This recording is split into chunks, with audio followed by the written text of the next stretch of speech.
What's up? Hello. Who do we have here? Shadow Hair, Alligator. Troy is filming. First comment, Scrambly, K.A., Kaokin, Miss Munis. Hello, everyone. Brennan, Sean Clark, Mari, Jed, CC. Hello, everyone. If you guys are not subscribed to this channel, I beg of you, subscribe. This is the BTS channel. This is the channel that Seth, Tom, and I all stream from. This is Super BTS. We do all kinds of random streams on this channel. I know you probably can't see me at all. It's probably super dark. Hello, Mr. Boat. Thanks for being here. Oh my gosh! Brennan, you became a member that fast? Holy crap. So, thank you. That's huge. The memberships all add up and become a very good amount of bonus income for me, Seth, and Tom. The memberships on this channel keep us living in Los Angeles, paying our astronomical rate. So thank you for becoming a member. That's very nice of you. Thank you. This channel keeps me, Seth, and Tom alive. Brennan, you're awesome. Thanks very much. It's Sunday night. It's still technically the weekend. Look at this, everybody. Here, let me flip the camera around. That's the moon. The moon. There it is. Let's see if I can zoom in on it. See if we can get any detail. No, I'm never gonna get any detail. I have a camera that I can zoom in on the moon and I can see the craters. I have a lens that works well with the moon. I think it's almost full. I think it's gonna be full in a couple of days. It's not full right now, but I think the roof is not fixed yet, no. I don't know what lens it is, I forget. But I can see the craters. And one time during a blood moon, I was able to take pictures of the moon and see very good detail of the craters. It was awesome. I'll tell you this. I'll point the camera over here. The lens is over here. It's right down there on one of my cameras. It's so dark in here you probably can't see anything. Hello, everyone. Welcome to random stream number 3022. How are you all doing? Hello, Bean. I'm bored. I'm awake. So I figured I would start. See, I'm yawning. As soon as I start the stream, I start yawning. I was like, I'll start a live stream. I'll just go for 20 minutes or a half an hour. Okay, you want me to play GTA right now? I'd have to stop this stream on my cell phone. So I'd have to stop this stream entirely and then start one on the computer to play GTA. I am getting very, very tired. So I won't do that. But I can chat with you and do this mobile stream for now.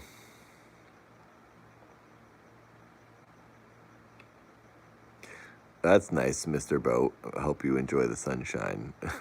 Kaokin, I could do a roof whiz. I was going to do a lawn whiz. I do have to whiz. So I was going to go and whiz on the lawn. If you guys want to come with me, we can go whiz on the lawn. The back lawn, the backyard, where no one will see us. But I don't feel like climbing on the roof and whizzing on the roof right now. I have a fan going in my room, which I never have. And my room is I'm actually cold. There's my computer. There's my other computer over there. I got a lot going on in here. I got a fan in that window, and it's making this room freezing cold. It's awesome. I'm very happy. Because it's normally super hot in here. So it's a little bit loud. It might be a little bit loud in here because of the fan. So if any of you are new, I beg of you, please subscribe. Let's get this channel up to 10,000 subscribers. Let's crank it up. This is where I, Nathan, do behind the scenes. We talk about literally anything you want. We talk about dad stuff. We talk about the making of dad. We talk about my other videos. Tom talks about stuff. My brother Cheffin talks about stuff. This is a channel for all three of us. We all live in a house together, so we call this channel Super House. Welcome. Thanks for being here. You can probably barely see me.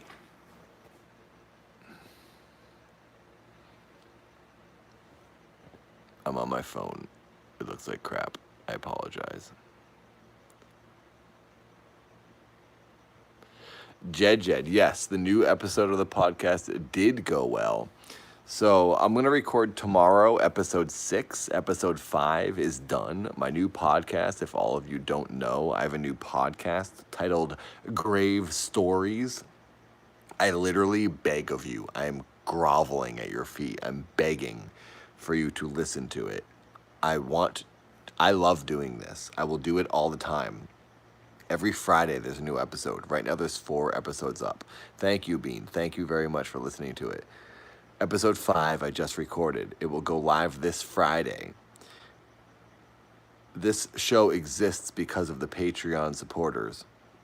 On top of all of the videos, all the dad videos, I'm adding this podcast to weekly content. So if you support on Patreon, thank you. It's because of you that this exists. I will do 2 videos a week if the Patreon support goes up a little bit, because I tend to burn myself out. I slept for 30 hours last week because I was super overworked and exhausted. I go too hard, I do too much. But I love doing things. So I right now I'm doing 1 episode a week. Every Friday is the Grave Stories podcast, where I read real life ghost stories. That's the whole point of it. I read true ghost stories from real people, first-hand accounts, and it scares the crap out of me, but it's very fun. I love ghost stories. And that's pretty much it. Every Friday, Grave Stories. But if the Patreon support goes up, I will do 2 episodes a week. I'll start doing Tuesday and Friday. Right now, I'm at like $1,700 a month on Patreon. I don't know how much it'll take to get me to do a 2nd episode a week.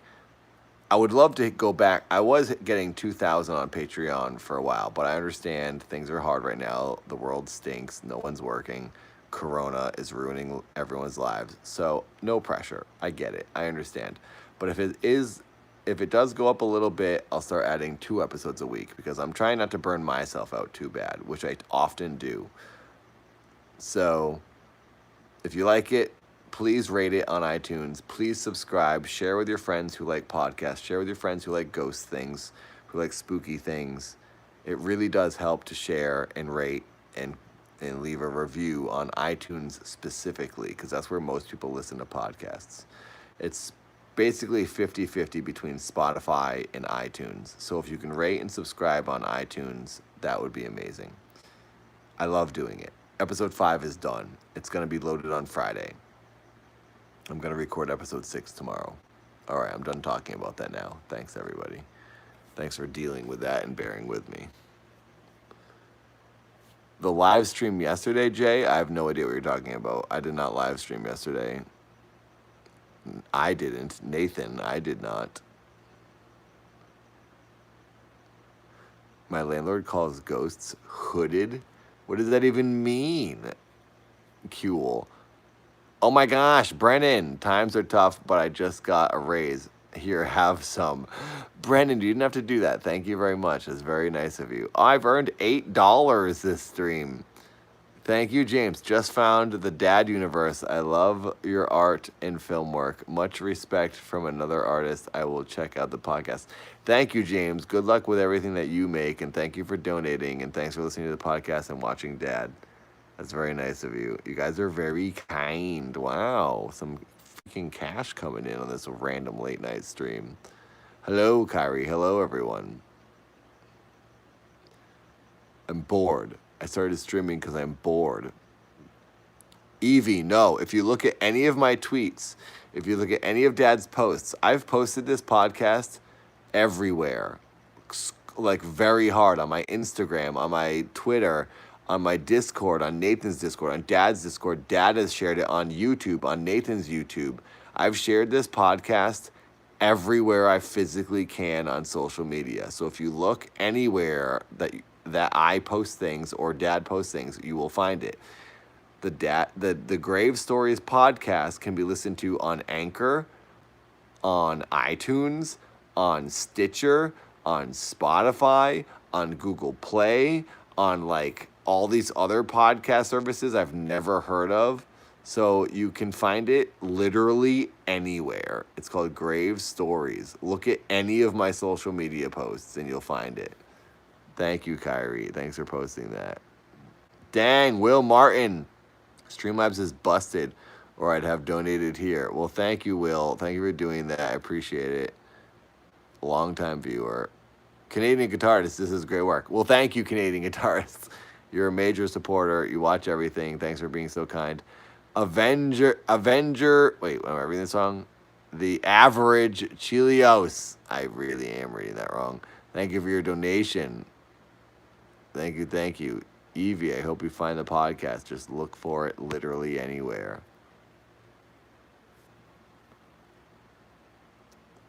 Hello, everyone. Oh, I've been live for 12 hours. No, not 12 hours. I've been live for 12 minutes and 22 seconds. My favorite number.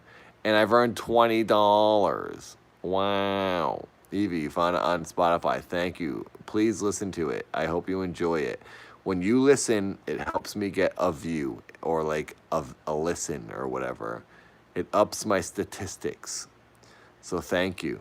I appreciate it. One thing that does help, if anyone listens to it on Apple Podcasts, rating 5 stars. If you like it, if you hate it, give it 1. I don't care. Just do something. Voice your opinion and leave a review if you want. It does help to review and subscribe on Apple, because then on Apple, which is the number 1 most listened place for podcasts, 60% of people use Apple. If you listen, it helps show up amongst its category, amongst ghost, spooky, paranormal, and true crime podcasts. It will be one of the top ones after a while if I get enough reviews. Right now I have, I think, 26 reviews. But then if I look at like an average kind of listen to pretty solid following podcast in the genre, in like the ghost, spooky, paranormal genre, they have like 4,000 reviews. It's going to take me a while to get there. I have an audience of over 4,000 people, but it's going to take a while. So if everyone eventually goes over and actually listens to the podcast and I can get like 5,000 people to review it, I think that'll take a year or more, but it will help and eventually it'll happen. So I'm just going to pump it out like crazy. I'm going to keep promoting it. So listen. If you don't like it, you don't have to listen. If it's annoying to listen to, you don't like podcasts, you don't really care, you don't like spooky stuff, like, don't listen to it. I don't blame you. But if you do, thank you. Thank you very much. All right, I gotta whiz. I'm gonna whiz out in the back lawn.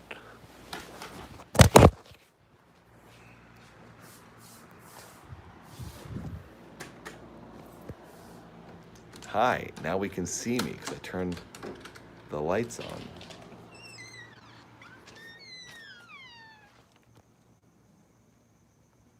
Here we are in the backyard. There's the moon. And we are whizzing. So what I'm going to do at this point in the stream is I'm going to mute the microphone.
Hello, everyone.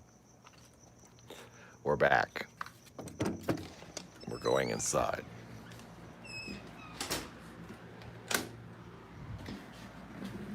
I'm going to turn off this fan.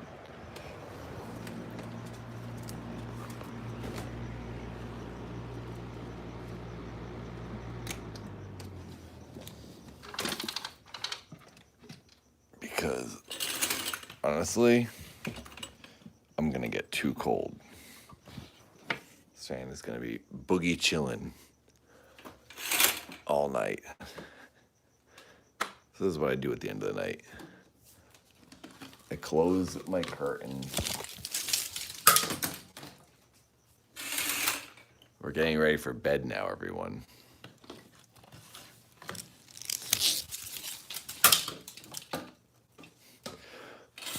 I really hope you have listened to Grave Stories, my new podcast. Like, I really, really, really hope you have. Please, I beg you. It's very fun. It's like, I haven't been having this much fun or this excited about something since I started the Dad series. So, if you do listen to Grave Stories, I thank you. This is a thing that will be a new content from me on a regular basis. The Dad series, my short films, and Grave Stories are here to stay. So, please, I know a lot of you aren't podcast listeners and you just like videos, because everyone keeps saying, like, the number one comment every time I mention this podcast, people are like, is it on YouTube? No, it's not on YouTube. It's a regular podcast on podcast platforms. It's on iTunes. It's on Stitcher. It's on wherever the heck else you listen to podcasts. It's not a video thing. It's an audio thing only. So listen to it there. So I know not everyone is going to listen to it because they're used to watching videos. And this audience tends to be the kind of audience that likes to look at things and watch videos, not just sit and listen and stare at a wall. I get it. I understand. I get it when people are like, I'm not into podcasts. I'm particularly not into podcasts either. There are two podcasts I listen to. I listen to Lore, and I sometimes listen to Mark Maron. but I'm not like a podcast guy. So if you're not a podcast person, I understand. Don't even bother. Don't listen to it. Doesn't matter. Ignore me for now. But for those of you who do, and maybe people who are intrigued, I beg you to listen to my podcast called Grave Stories. I think you might like it. I read real life firsthand accounts of things that happen to people as I read it's basically real life ghost stories. People telling their story of what happened to them. And it freaks me out. So that's what it is. And I'm a horrible reader. But I will say episode 4 is the best. I read the best in episode 4. Episode 5 is the ultimate best, which isn't out yet. Episode 5 will be out this coming Friday. I really did a good job of reading on episode 5, and I'm going to make sure that I do a great job of reading in the future. And I edited out all my mistakes on episode 5. So episode 5, that's where it starts to get really good. Thank you, Kaokin. Episode 5 won't be out until this coming Friday because the podcast is released every Friday. I know I'm talking about the podcast a lot on this live stream. This is probably pretty boring for most of you. I'm sorry. The podcast is very exciting for me. So please, I'm begging you, even if you hate podcasts, just listen to one episode. Maybe it'll change your mind. Maybe you'll start getting into podcasts. Who knows? If you got long drives ahead, you got a lot of time, you're doing art, you're drawing pictures, you need something to listen to, choose my podcast. I don't know.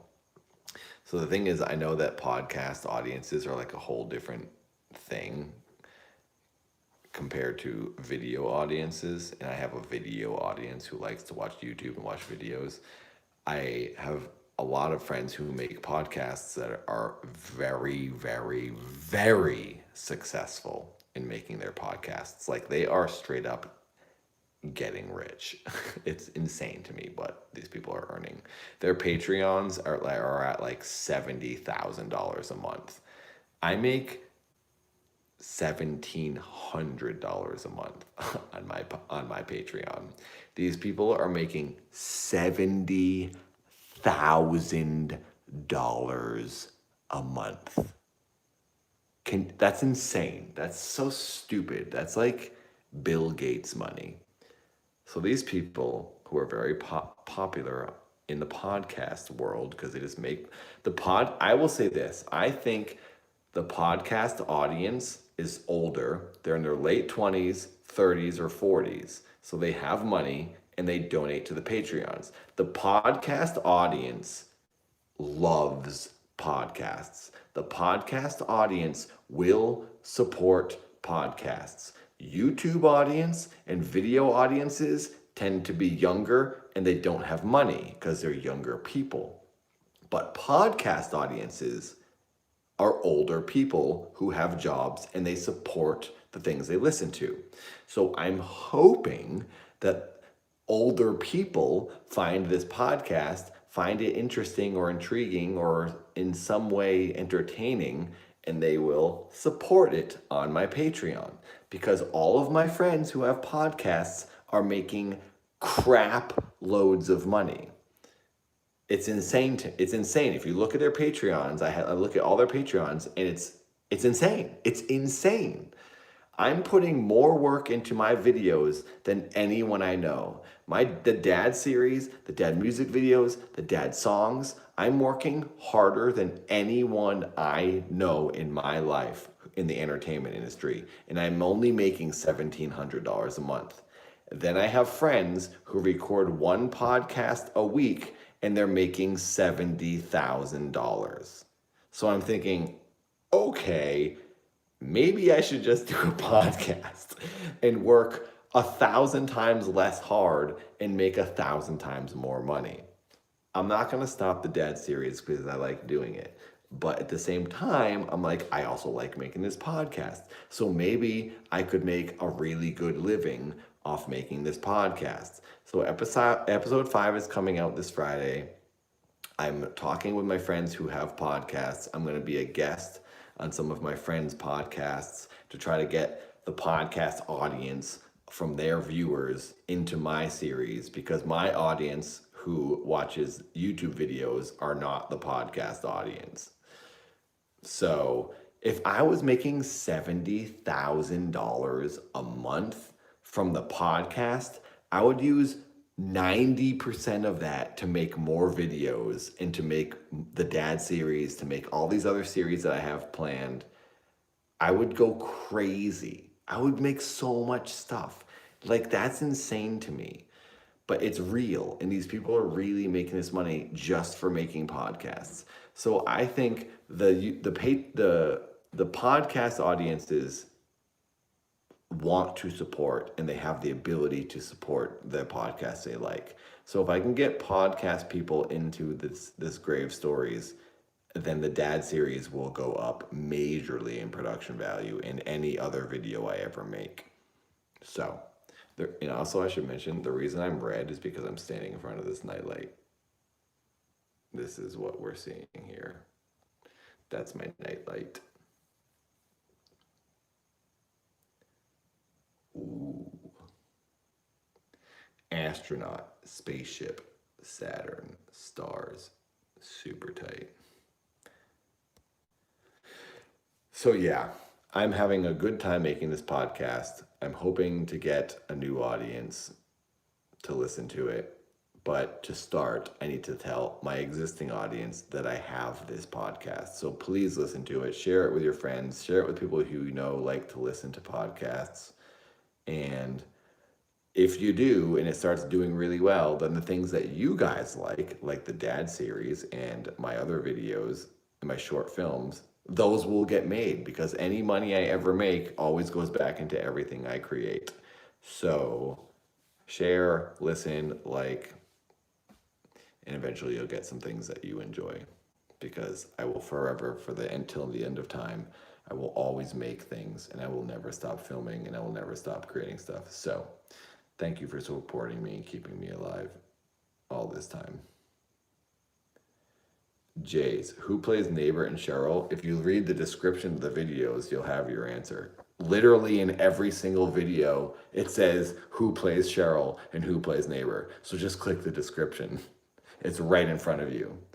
That's one thing that has been happening to me a lot lately. People ask questions about the dad series when the answers are right in front of them. If they just watched the videos, they'd have the answers. If they just click the description, they'd have the answers. Everything is always right in front of you. Nothing is vague. Dad is not an ARG. Dad is not some cryptic thing. It's just a web series. So just look and you'll have every answer you want. I think people assume dad is an ARG because all these like investigation channels say it's an ARG, but they're wrong, and they actually shouldn't be saying that. Dad is not an ARG. He never was. ARG audience members found dad and just decided it was an ARG because that's what they watched. I never knew what the heck an ARG even was. It's just a web series. That's all it is. There are secret messages, there's codes, secret things, but that has nothing to do with the ARG stuff. It's just a web series. But if you do look up these codes, you will find things that not everyone will find. You'll get bonus material, you'll get bonus stuff, and you can go on scavenger hunts.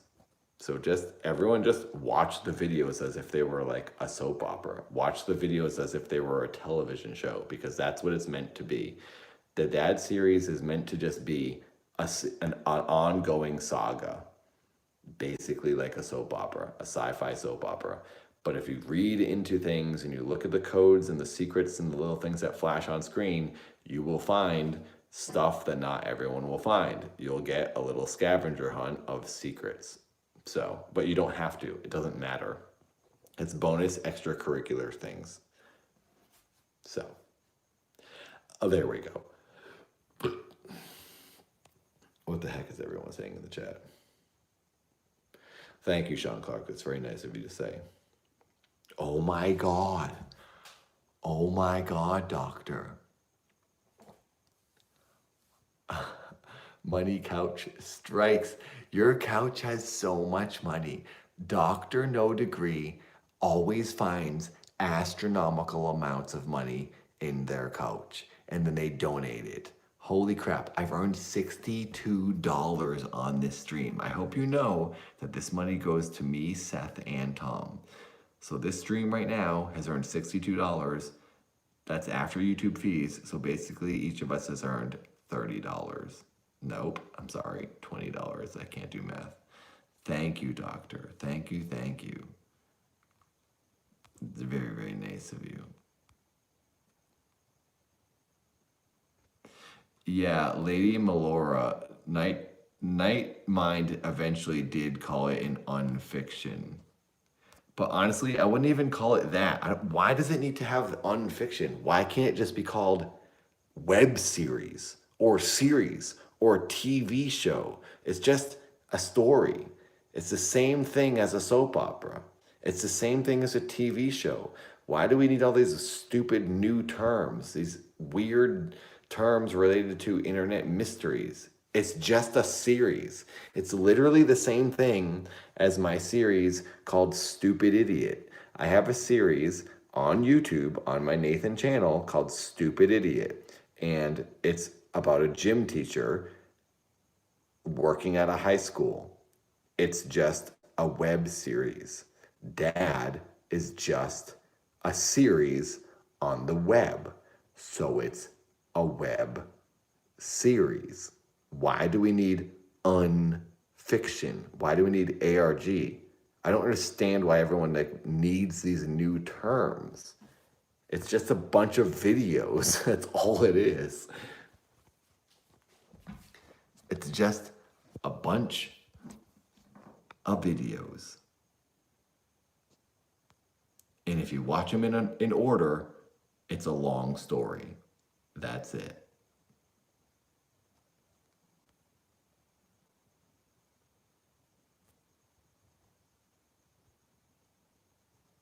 I'm trying to read your comments.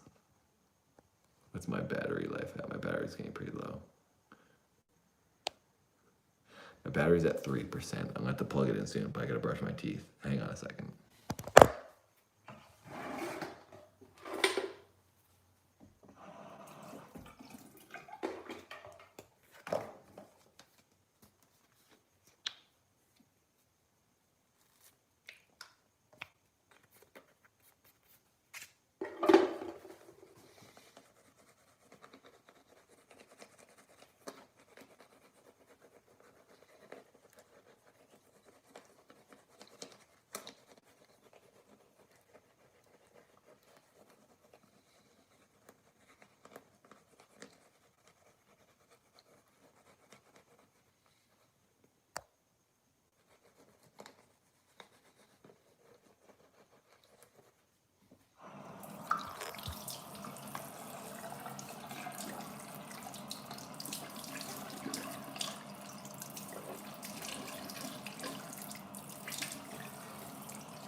Sean Clark, I will say, if your friends are getting, your family are getting confused and frustrated by the story, they should just watch the acts straight through with no breaks, no weeks in between, no days in between. Just watch the videos back to back to back. In my opinion, it's very obvious in what's going on in the story. But I think the time between episodes makes people forget and confuses people. That is not confusing. I will say, I'm pretty stupid too.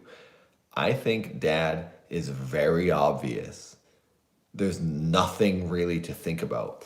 But I think the audience tends to overthink things and they make it more confusing than it really is because they think everything means something else than what it is. You shouldn't think at all when you watch the dad series. It's super obvious. So, anyway, I think when Act 3 is over, if you were to watch Act 3 straight through, it's like, you don't have to even think. Honestly, in my opinion, you don't have to think. You don't have to theorize. You don't have to like figure out. You literally just watch it and it tells you what's happening. It's just very straightforward. Andon escaped the facility. He's on the run. Cheryl activated dad bots. And now dad bots are the ones playing dad. But a bunch of them have died and new dad bots keep getting activated. But the story is still going. Diane and dad have had a child. It's like, it's just straight, is literally what the characters are saying. There's nothing to understand. There's nothing to figure out. There's no puzzles. There's no nothing. It's whatever the characters say is what is happening. I think make people overcomplicate it. I think people just assume there's like things to solve, but there is not at all. I'm just spoon feeding it to everyone. Mom's flower video was not confusing. Not at all. The server, I mean, it's so obvious. The server is affecting things. The orbs, which are controlled by the server, are affecting the way people think. And it's making her think about neighbor because it's trying to cause drama. It's super obvious. Every time the orb shows up, it's just trying to cause drama and friction between everyone. So it's even doing it to her. So the program is working against her, and she's the one who created the program. The program is now self-aware, which then became the cube. And the cube is now defying Cheryl. I mean, how obvious? It's super obvious to me. But obviously, maybe it's more obvious to me because I created it. So I mean, there's nothing to think about. If Alligator figures it out, then I feel like everyone should be able to figure it out. Alligator knows everything that's going on, and Alligator is just an audience member. So if Alligator figures it out, I'm not going to explain to everyone else. If Alligator figures it out, you should all be able to figure it out. It's pretty easy. There's never been anything that's supposed to be confusing. There's not anything that's supposed to be thought about. It's just you watch the videos. I mean, a little bit, you're supposed to like think a tiny bit because you don't want anything super spoon-fed. But like, I'll say Twin Peaks, for example. You watch Twin Peaks, you're supposed to think a little bit and be like, oh, maybe that means this. It's not supposed to be like super black and white. But it's not that hard. This isn't like some crazy series that's of like, you got to like look for clues. It's pretty straightforward. So I always think, well, Alligator figured it out. If no one else figures it out, tough luck. Not my fault. Sorry. Watch it a couple times more. Maybe it'll sink in. That's how I feel. I'm going to go plug my phone in. It's going to get a lot darker in a second. I know most of you don't find it confusing, but I know there is a good amount of people who are like, I don't get this. I don't know what to say to those people. I just think, well, sorry. Hello. Hello.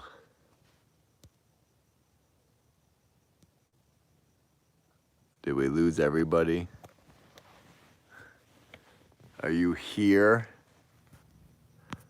We lost them all. So the thing is, my phone died. It's annoying because I was plugging my phone in. I had the plug in my hand and I was plugging it in right when it died. If I was like 2 seconds earlier, we wouldn't have lost the stream. I'm sorry, everyone. But I plugged it in. It took like 4 or 5 minutes to turn back on. And now we're back. Everyone left. I'm sorry. I am so sorry. I was trying to go as fast as possible. Wait a second. Did someone give $50? Oh my gosh, Dr. No Degree. Did I already see that? Oh, that was the same one I saw it. Best videos in Spooky's podcast, Money Couch Strikes. I saw that. Thank you again. $62 have been earned on this stream, on this random weirdo super late night stream. Holy crap. Thank you very much. Hi, everyone. That's the moon you're looking at. I'm pointing it out the window. I'm in my bed. We're looking out the window. Space. It's freaking tight. Thanks for being here. I was kind of on a rant before the stream ended, before it cut out. I was going on a rant about the Dad series. The Dad series is easier to watch, I feel, than you think. Don't overthink things. I look in the theories. I look in Dad theories. I look in all the people who are like theorizing what's going on. They 100% overcomplicate things, and it's very unnecessary. You just have to watch it. It's a very simple to watch series. Basically, just think about watching Always Sunny in Philadelphia. You just watch it, and when it's over, you go, cool. That's it. There's nothing to think about. That's it. It's easy. It's easy. The camera is on me now, but I don't think you can see me. You definitely can't see me. It's too dark. You can see my hand when I do this really close to the lens. I know people like to theorize, and I'm into that, and I think theorizing is good and fun, and it makes it exciting to see if you're going to be right about, like, what. I'm just going to keep the camera on the moon. I think it's exciting for people to think certain theories and see if they're right when it ends up happening. I'm not against theorizing, but I think if you theorize too much, you tend to get too far ahead of the story, and you start to like believe your theories, and you start to think things are going to happen that you've said, and then when they don't, they get confused. So I think, in my opinion, you just watch it, and then you wait, and then you watch the next one, and then you wait, and then when the series is over, you have your answer, and there you go. It's like watching Lost. You watch the episode, and you know what's going on up to that point, and then you theorize in between during the week until the new episode, and then you see the new episode, and you go, oh, okay, I was actually wrong. This is what's happening. Or maybe I was right on a couple things, and then you find your answer. Think about Dad like Lost. It's just a series. You can think what you want, but next week, you'll find out the actual information. There's no ARG. There's no weirdness. There's no crypticness. I mean, there is crypticness because there is, I might contradict myself. The Dead series does have things hidden, but the stuff that's hidden has nothing to do with the series. If anything, you find out like a name of a character that's coming up in a couple weeks when you find out what the binary code means. But mostly the codes and the secrets have to do with the society challenges, which are only related to Discord. So if you're watching the series as a casual viewer, you don't even need to look at the codes and the weird letters and the weird sounds that you hear pop up. Just ignore them, because that's for the super fans. That's for the people in Discord. What is the point of Carl? Carl is the straight man. Carl is the detective. Carl is the voice of the viewer. Carl is the one who's observing and has the POV of you. Carl is the one who's observing this whole insane thing, and he's trying to figure out what the point of it is, just like you are. Carl is the straight man. Carl is the everyman. Carl is the detective who wants to know what this facility is doing and what they're making. and what the point of all of this is. Carl wants to know what the point of the whole overall big picture is. So that's what Carl's role is. Yes, he is you. Carl is the Roy's. So you don't even have to do anything. Just let Carl do it. Just watch. That's what Carl's point is. Carl's awesome. And it's cool because Carl's actual name is Carl. So it's like he's real.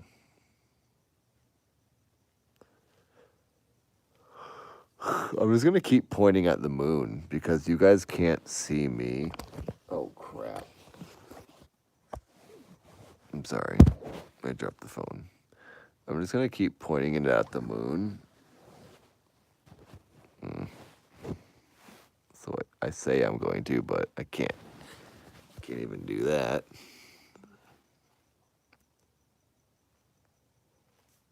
And I'm just going to read the chat. We can have a conversation until I fall asleep.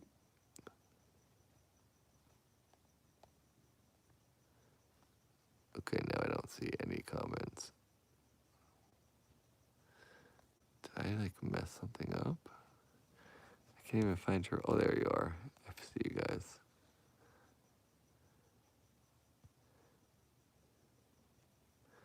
Hello, Keoken. Rebecca, you're hungry. Eat a pizza. I will say that tomorrow's episode on Dad's channel is something that I'm pretty excited about. It's something that I think is funny. And I think that tomorrow's video could be the most popular video on the Dad channel in the past 6 months. Because no one's watching the Dad channel anymore because YouTube isn't notifying anyone. All those videos that matter. I mean, the OVA videos are like a sub thing. The OVA videos are like a side series. They do have to do with Dad's life and Dad's story, so I think everyone should be watching them. But now that YouTube doesn't notify literally anyone, the Dad main series, the music videos, nothing gets views anymore. It's free. It's an uphill battle. It's a battle to make the series, and then it's a battle to get the people to watch it because YouTube is just fighting against me. But tomorrow, I'm hoping could get more views just because of the content, just because of what it's about, just because of who is involved. I think it's not what the super fans are going to really care for that want the story, but the casual fans might tune in for this one. So we'll see. So all of you who want the story, tomorrow is not story. Sorry. Tomorrow is something that I actually think it's funny, and I'm excited for tomorrow's video. Evie, did you hear? So what I heard, Tom told me this.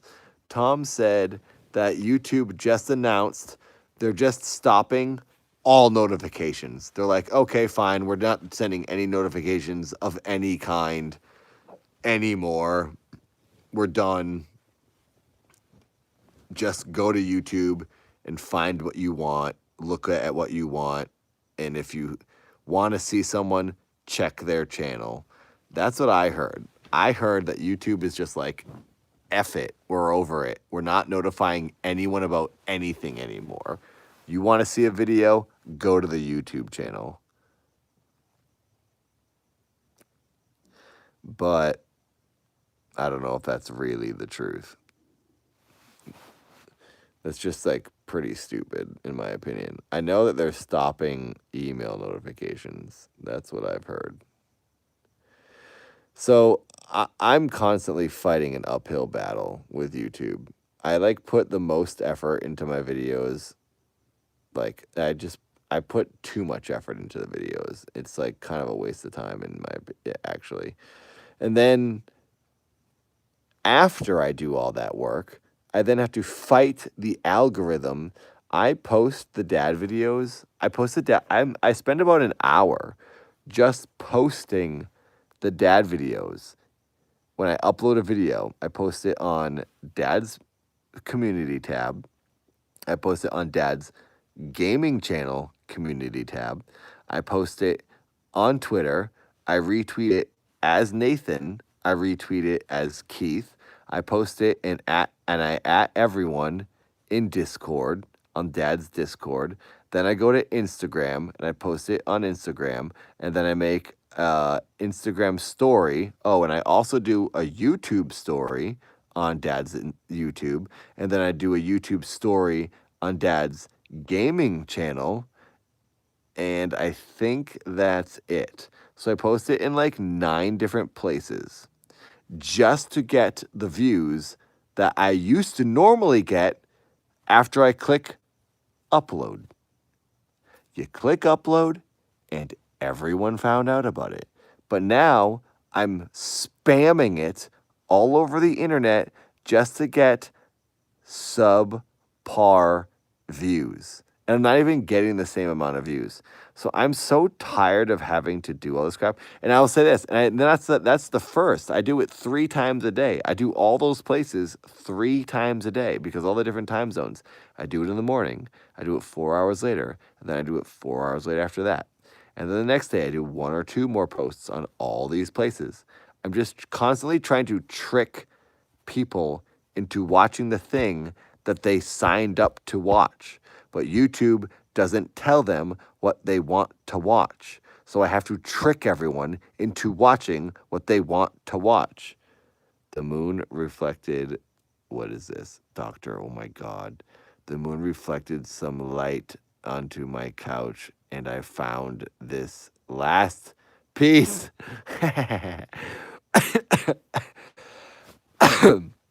Excuse me. This last piece of my knees needed nice vibes today. Thank you. Oh my gosh, I'm at $98. Thank you, doctor. I've earned, after YouTube's fees, I've earned $2 shy of 100. Thank you, doctor. You lunatic. You've donated so much tonight. Doctor gave $100 tonight, everyone. Can we please thank our Dr. No Degree? Doctor, you often give a lot of money. You don't have to give this much. You give way too much. Thank you, thank you, thank you. That's very nice of you.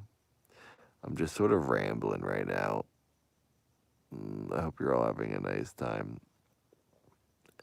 I would point it at myself, but you just can't see me. It's too dark. So we're going to look at the moon. But I could do this. Let me see. Let's see what we got going on here. So we got the flash. So this is my bed. I'm in my bed. This is the window. That's the sky. Here's my fan that I put in this window to keep me cool at night. I got this whole little setup, but I don't have the fan on right now. Check out my fan name. The fan is called Chill Out. And I do every night. I chill out every night. So, can you see me? Oh God, this light is so bright. Oh my gosh. Chill out. One thing that drives me nuts, look at all this dust. Look at that. It's so gross. Fans get so much dust in them. And this is like a nice new fan. But look at that dust. It makes me sick. That's like blowing on my face. Gotta clean that fan tomorrow. I'm obsessed with cleaning everything. The tops of ceiling fans in rooms. Do you know how dirty ceiling fans are? No one ever cleans their ceiling fans. You gotta clean them off.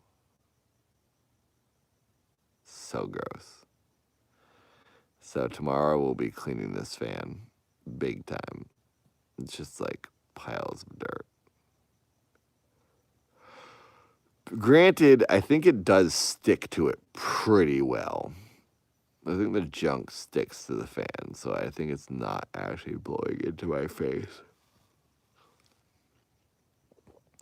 That's good. That you should clean your ceiling fans every week, Lady Melora.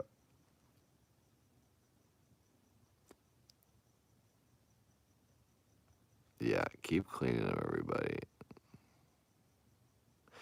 I clean the top of my fridge all the time. That's something I love to do, MS. So I love cleaning the top of my fridge because there's like a ton of dust up there, and that's a spot that everyone forgets to clean. I love dusting. I dust and wipe every windowsill.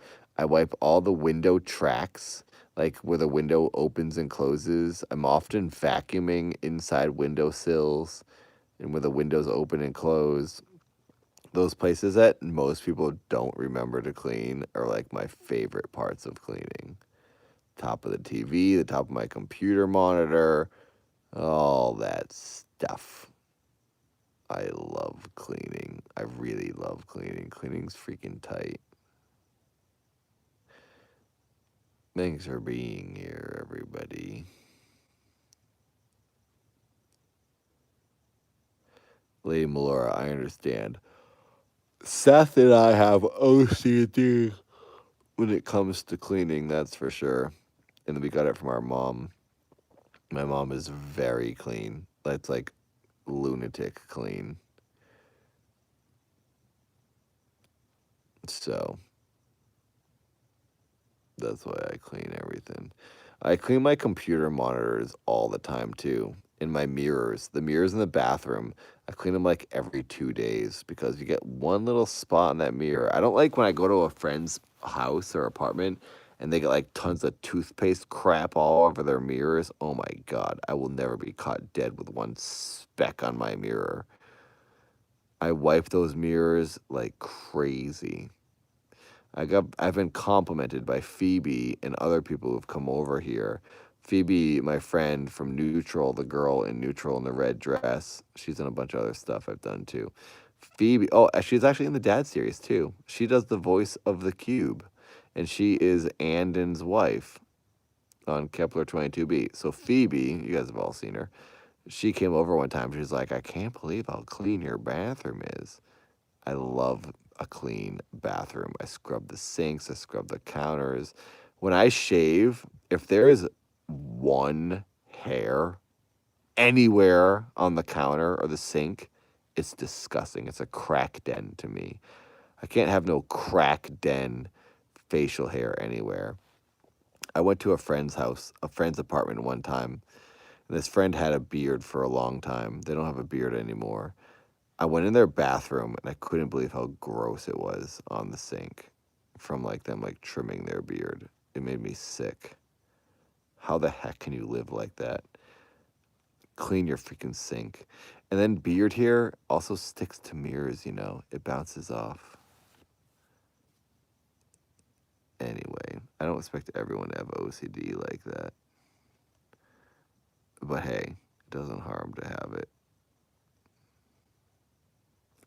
You know what else I think people neglect to clean? I think people forget that their doors and like the trim, like the wood trim around doorways, the framing, you know, like the framing around a doorway, hands touch that all the time. Hands make that stuff super dirty. Every time you walk through a doorway, your hand touches it. If you stand back and look, you can see the brown and the dirtiness from where people are touching doors and above and below a doorknob from pushing a door open or closing a door. I clean doorways, door frames all the time because it's so much gross brown that builds up from your greasy freaking hands, all your corona fingers. That's another thing I love cleaning. I also love cleaning floorboards and the trim around doorways down below. And also light switches. Light switches get super dirty from people touching them. You gotta spray them and clean them. Cleaning is fun. I love cleaning. Are you guys still here? I love vacuuming. Moonstruck. If you watch the Dad series, you will see how much I like vacuuming. You will often see the vacuum lines in Dad's house in the Dad series. Every time we film, I vacuum those lines into the carpet personally, myself, and I redo them every time we do a different episode. We film an episode and we're like walking around on the carpet. I'll then have to reset and I'll vacuum it again for the next episode because Erica, who plays mom, will walk in, like we'll do like 5 different takes and it kills the vacuum lines. So the next episode we do, I gotta redo the lines. Dad's house is immaculate MSO. And I love that because Dad is supposed to be like a perfect family and a perfect house. He's living in a simulation. He's got this nice carpet, furniture placed perfectly. The table's dead center in the dining room. The chairs are perfect. The carpet has to have the perfect vacuum lines because he's a perfect dad with a perfect family, with a perfect wife and a perfect daughter. It's super cliche. The vacuum lines are essential. Anyway.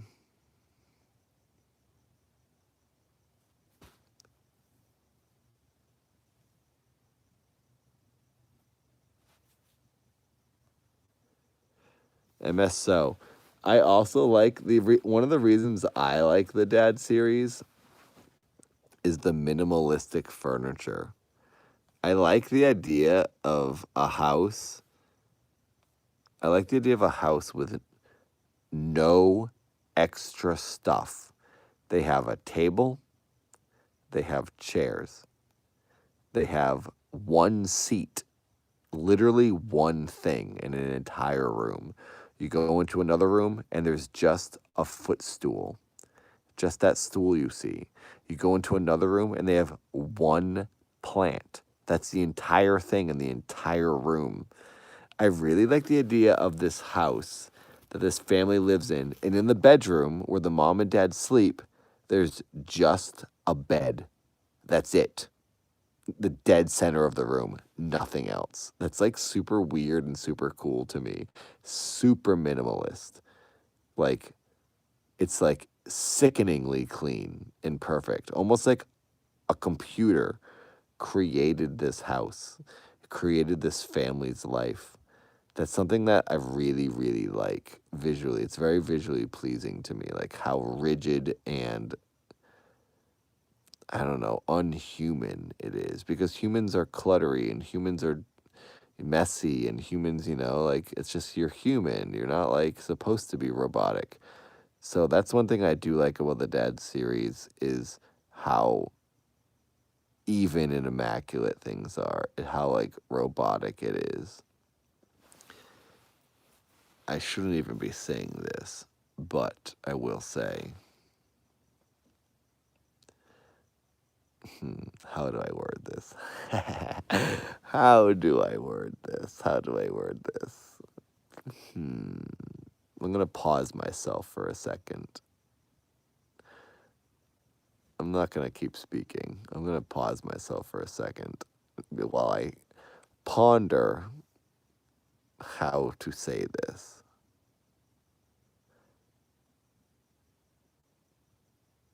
Yeah, Inferno, exactly. Bedroom has bed. Dining room has table. Kitchen has refrigerator or sink. That's it.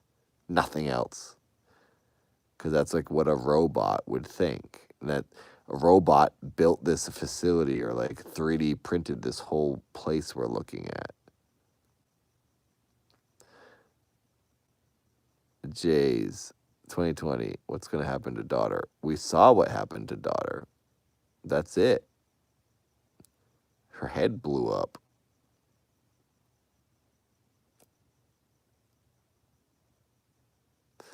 Yeah, the clutter did come in Minecraft Inferno.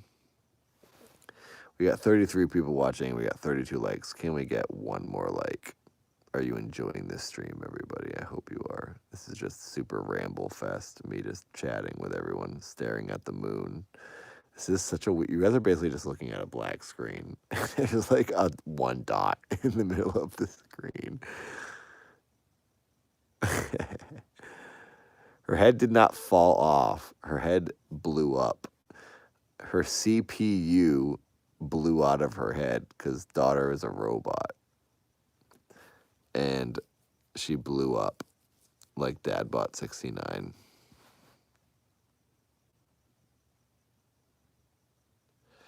Lady Melora will have to keep watching. Act 3, there's a lot that's going to happen in Act 3. I will say there's not much more, but a lot will happen. So I know people might be getting impatient. Maybe it feels like it's taking a long time.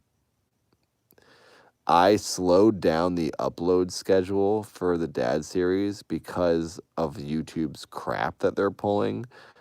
For the fact that they're not notifying people, the views are down. So I don't want to like hold it up for everyone who wants to watch the series, but at the same time, I don't want to just dump it all out and then no one watches it. So I'm trying to like wait until I get about 20,000 views per episode so that I know at least a sort of okay amount of subscribers are seeing the main story. So then I'll upload the next piece.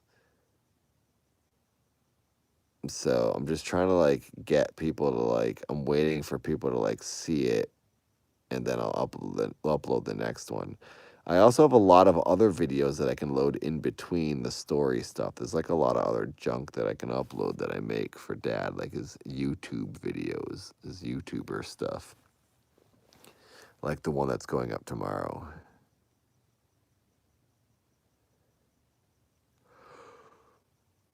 So I'm sorry. I'm sorry if you all want the story faster. I apologize. But it doesn't help me any to just dump it all out and then no one watches it. Because the AdSense is definitely how I make money. So the more people that watch, the more views I get on the series, the more like pennies I earn. So I upload new Dad stuff once I hit about 20,000 in the Dad Life videos in the main series. So I will say, I think if I was to say when Act 3 would end, I think about October. So we got like sometime in October. So it's not too many more to go.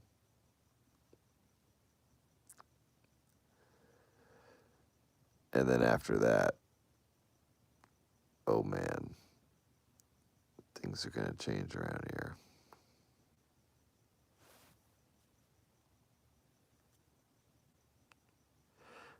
What is that, Lady Melora? I agree with Fishhead. How much did you have planned out from the beginning? Oh, did Fishhead say something? Let me read this comment. I'm missing comments.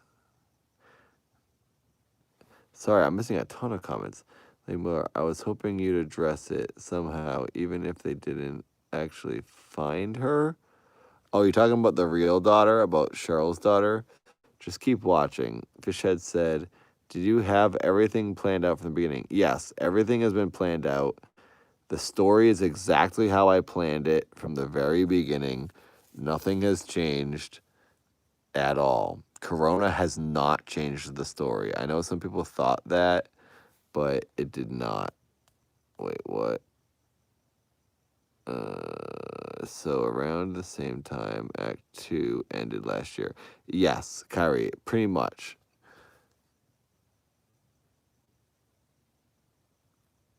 So, what was I just saying? Something about, wait, let me read this. Yes, Jays, keep watching. Just keep watching. all your questions will be answered if you just watch the series. Like, everything you think you don't know and everything you're wondering will be answered. I'm aware of everything you guys are wondering. I've written this. I wrote this so long ago, and nothing has changed. The outcome will still be the same. All the characters that have died were supposed to die. All of the things that have come up were always from the beginning. Me, Seth, and Tom wrote the outline forever ago for this entire for the first 3 acts. I also have beyond the first act outlined. And then I went and wrote the scripts for Act 1, 2, and 3. Act 1, 2, and 3 were written forever ago. I filmed a bunch of it. There's a few things of Act 3 I have not filmed yet, but those parts are like, you guys aren't anywhere near that stuff yet. I have a bunch, like a lot of stuff that I'm editing right now that you guys haven't seen yet, that I shot like this week, last week, a month ago. I'm constantly filming. Every week I film something. I film multiple videos a week that will come out like 3 weeks later, 4 weeks later. So there's like a lot happening. But the whole story, nothing has changed in the story. Corona hasn't messed anything up. I'm still getting it done. I'm still making it happen. I'm filming safely. We're wearing masks. I bring buckets of sanitizer. Everyone's keeping a distance. So everything is still working. So please keep watching. I have a feeling once Act 3 is done, a lot of people will just watch the full act.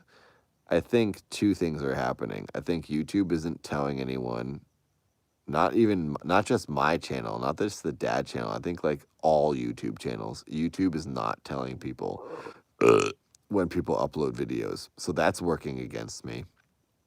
And then I also think a lot of the dad audience aren't really caring to watch because they just want to watch when it's all done. Because they all think it's an ARG. They all come from the ARG world. They're used to watching ARGs, which don't last very long. They go 3 months. It's a weird cryptic story. They watch it all, and then they make their assessment. So when Dad Act 3 ends, I think they'll all come out, and they'll watch the final episode, and then they'll watch the collection of Act 3, and then they'll make their like theories, and they'll like say a bunch of stuff. But little will they know that is not the end. They're gonna want it to be the end because they want things to wrap up, because the ARG audience, I feel, doesn't like things to go on that long. They don't want things to keep going. They want things to end and then they can move on to some other weird channel about someone being murdered in the woods, because that's what they all watch. They all want to see dark, super cryptic, gross murder content. Dad is not that at all, and Dad was never intended for that audience. I don't know what kind of audience Dad was intended for, but I would say it's more intended for just a poppy audience or someone who wants to watch like Keith Apicary. It's just a web series with weird jokes and catchy songs. I think Poppy's audience is more in line with the dad audience than I Am Sophie and Don't Hug Me, I'm Scared, and that girl who did the series where she was like stuck in the house or whatever, Mary or whatever. I think that audience who watches that stuff should not be watching Dad because it's the wrong audience. I mean, anyone can watch it. Anyone should watch it. Everyone can like multiple things. But I think people are expecting dark, spooky content from Dad, because like I read literally every single comment, and a lot of people say on the Dad's videos, I keep expecting Dad to just like snap and murder everyone. That's not gonna happen. I'm sorry because you watch all kinds of other weird, demented stuff, but you think Dad is gonna kill everyone. It's never, ever going to happen. It's more in line with Poppy. It's like kind of weird, but for the most part, it's about catchy songs, and there is a saga going on about this family who lives in a really weird town. Dad is like Poppy with a story. That's what I'll say. And I think the wrong audience discovered Dad. All of you who are here right now, I don't count as the wrong audience. All of you who are watching Superhouse are like actual fans who like everything and will watch till the end. So thank you. But like the other people, I think they're expecting Dad to be something that it's not.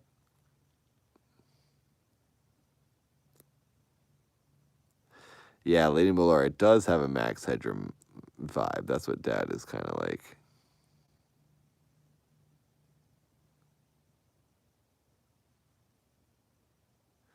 Well, Rebecca, so you say you hate when ARGs end. I've gotten a lot of comments from ARG not members, but like people who watch ARG stuff, and they say, when is this going to end? And a lot of people say, this is still going? Why is this still going? And then I'll get comments from people, and I'll get in these long discussions with people who say, well, traditionally, ARGs don't last that long, and people expect it to end, and then that's it. But my intention with this channel, I kind of actually resent I don't like that this ARG audience found the Dad channel. I kind of wish they would just go away, and I wish there would be a new audience that showed up and were like, just watched this because it's weird, and they just got a kick out of it because it's weird. The Dad channel, my original intention, I swear on my life, I did not know what the heck an ARG was. I never even heard that term. When I started the Dad channel, I just wanted to make a weird channel. I'd upload a weird video every week, and people would be like, this is weird. What's this mean? And they'd watch the next one. They'd be like, what's this mean? This is weird. It's just random to be random. But then there was a little bit of a story going on. So if you watched all of them, it paid off, but you didn't have to. You just watch them. You'd hear a few weird jokes. You see this weird setting with this weird dad, and that's it. And you can watch 1 or 2 episodes. But for the most part, I wanted people just to listen to the songs and watch the music videos, and they have replay value on the songs. The whole channel is mostly based on the music for me. Personally, the music is the main thing. But then there's like the side thing is Dad's story. I get the most joy out of making the music and making the songs. But then I wanted like a little side series. So all these people find it and they say like, why is this still going? Because those are all people who think it should have ended a long time ago. And they're not they shouldn't even be watching.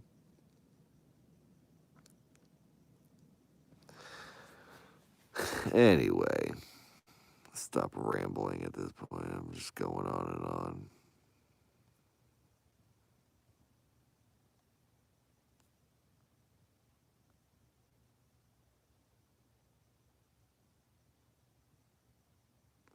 Yeah, Lady Melora. I think a lot of people came. But the thing is, the reason you and other people felt it was an ARG because people like Night Mind and Inside of Mind, like I like them. They're awesome. And like I consider them friends. And I thank them for giving me an audience, like for sure. Like I wouldn't have an audience if it wasn't for them. They brought literally everyone over. So thank you to them. But they all said it was an ARG. So now 99% of the people in the world who came to Dad were told it was an ARG because that's what these investigation channels thought it was. because that's what everything is to them. But for me, it's not. It's just a web series. I'm just a guy doing a character. I do lots of characters, and this is just one of them. And this story is this character's web series.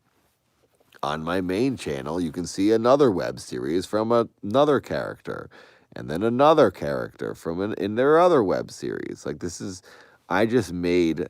I gave the dad channel. I gave dad his own channel instead of putting it on my Nathan channel because I had so much stuff to upload, and I didn't want to like just take over my Nathan channel with the dad videos.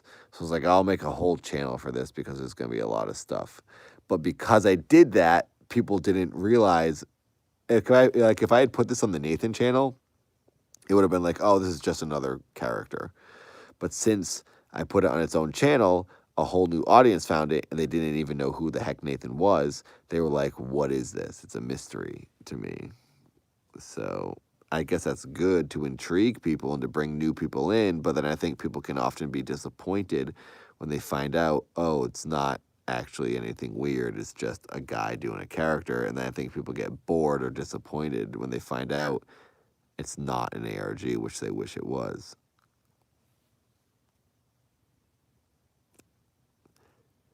Yeah, I'll say the main reason it's not an ARG, Rebecca, is because an ARG stands for game, alternate reality game. There's no game. The audience has no effect on the outcome. The outcome has been written for a long time. It's just a web series. It's a soap opera on YouTube. A soap opera with sci-fi elements. That's all it is. That's it. But people don't think of it like that. So,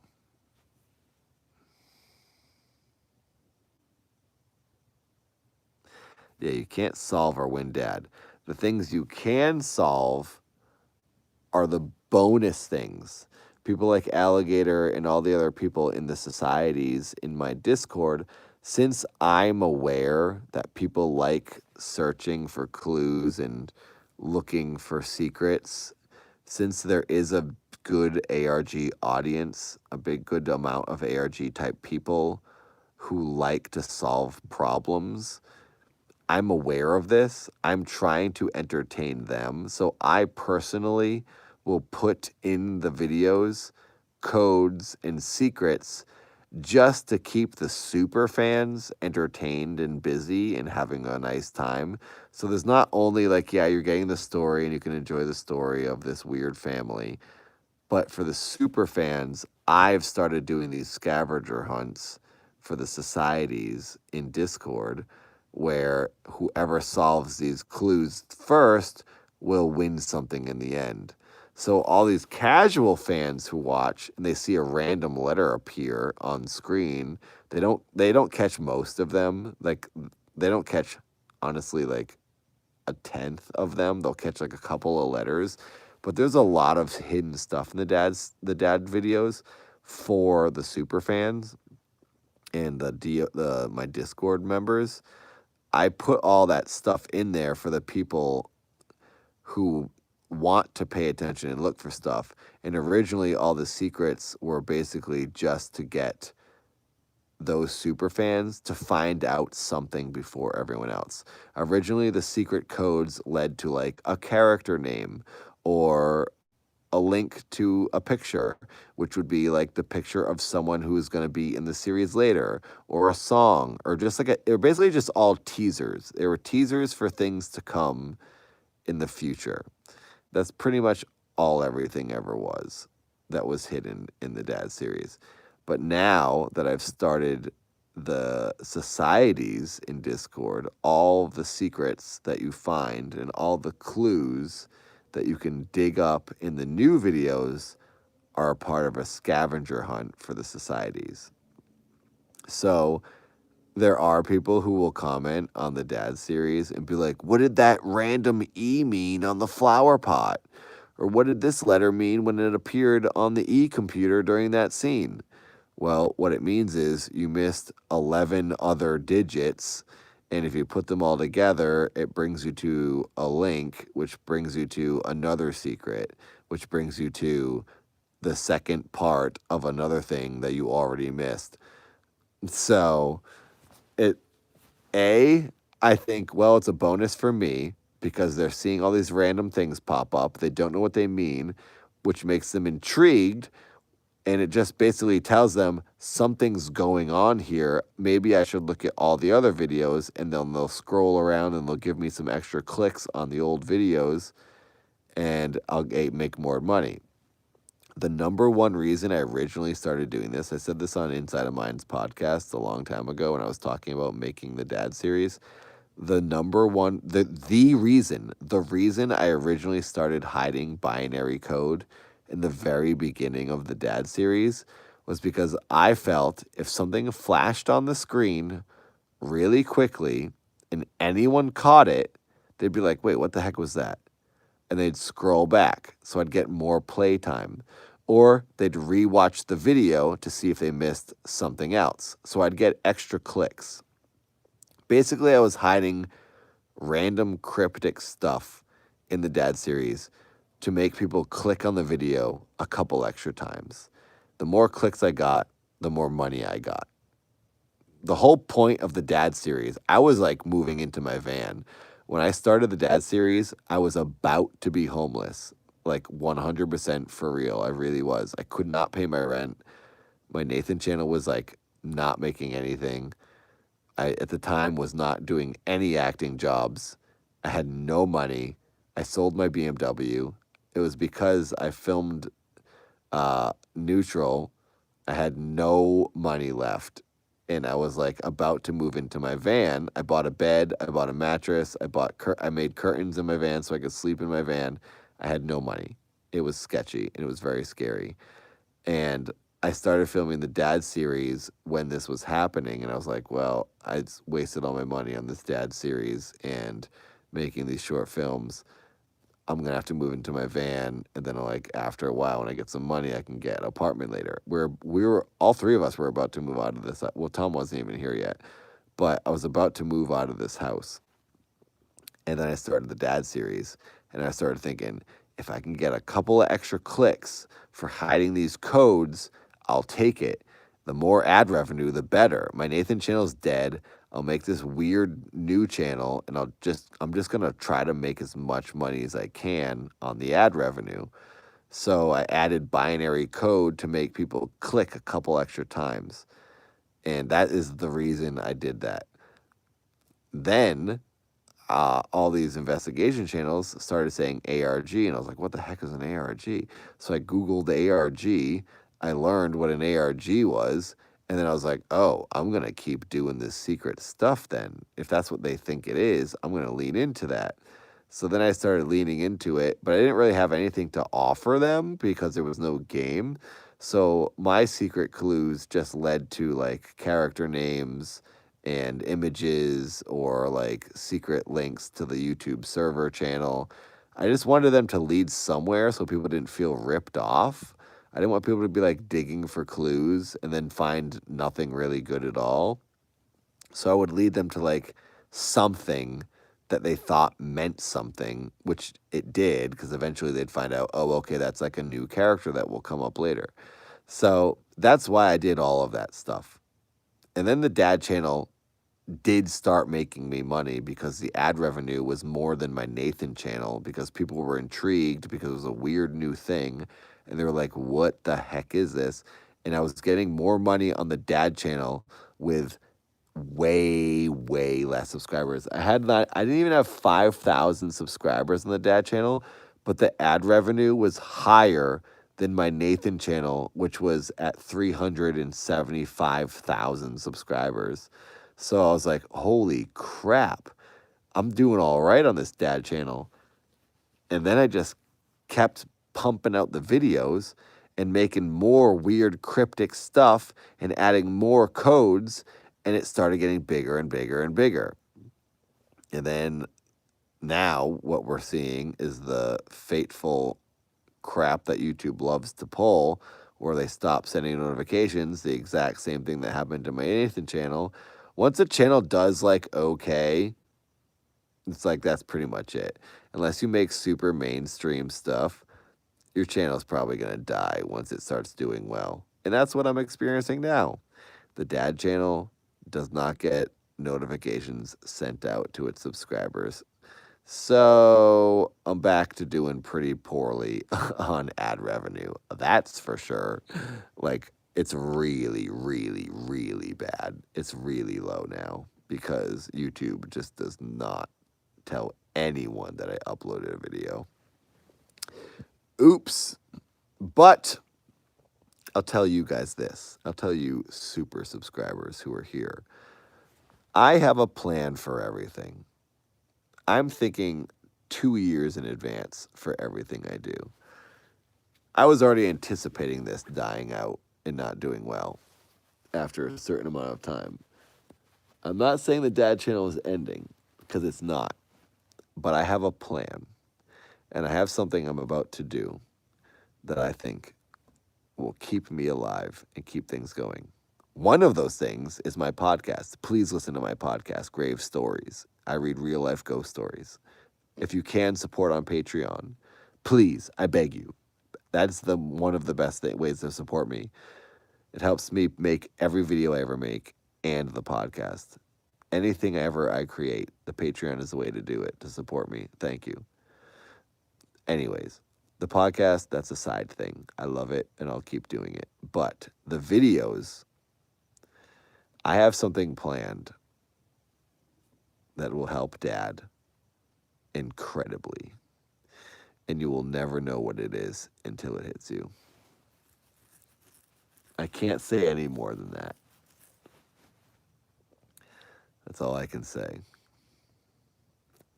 I've been talking so much. I'm going to read some comments here. Oh, awesome. Fishhead. Please write it. So the next episode that's coming out on Friday, I read a lot of listeners' stories. I read a bunch of stories from listeners, and that will be in Friday's episode. I think I read 4 or 5, and I have more. A bunch of you, I think Helly and some other people have written some of their firsthand experiences with ghosts or paranormal, just weird things. I haven't read all of them on the podcast. There's a couple that I didn't actually read because I read the ones that were written and I recorded the podcast today. And then there were more added to my Nathan Patreon, to my Nathan Discord later. So I didn't get to read them all. So next week I'll have even more listener stories. And then, so basically this new episode is like listener stories and then a story from the book. And then next week will be listener stories and then a story from the book again. So thank you to everyone who does support on Patreon, who is in my Discord and did leave their personal ghost story. I read them and they will be on the episodes.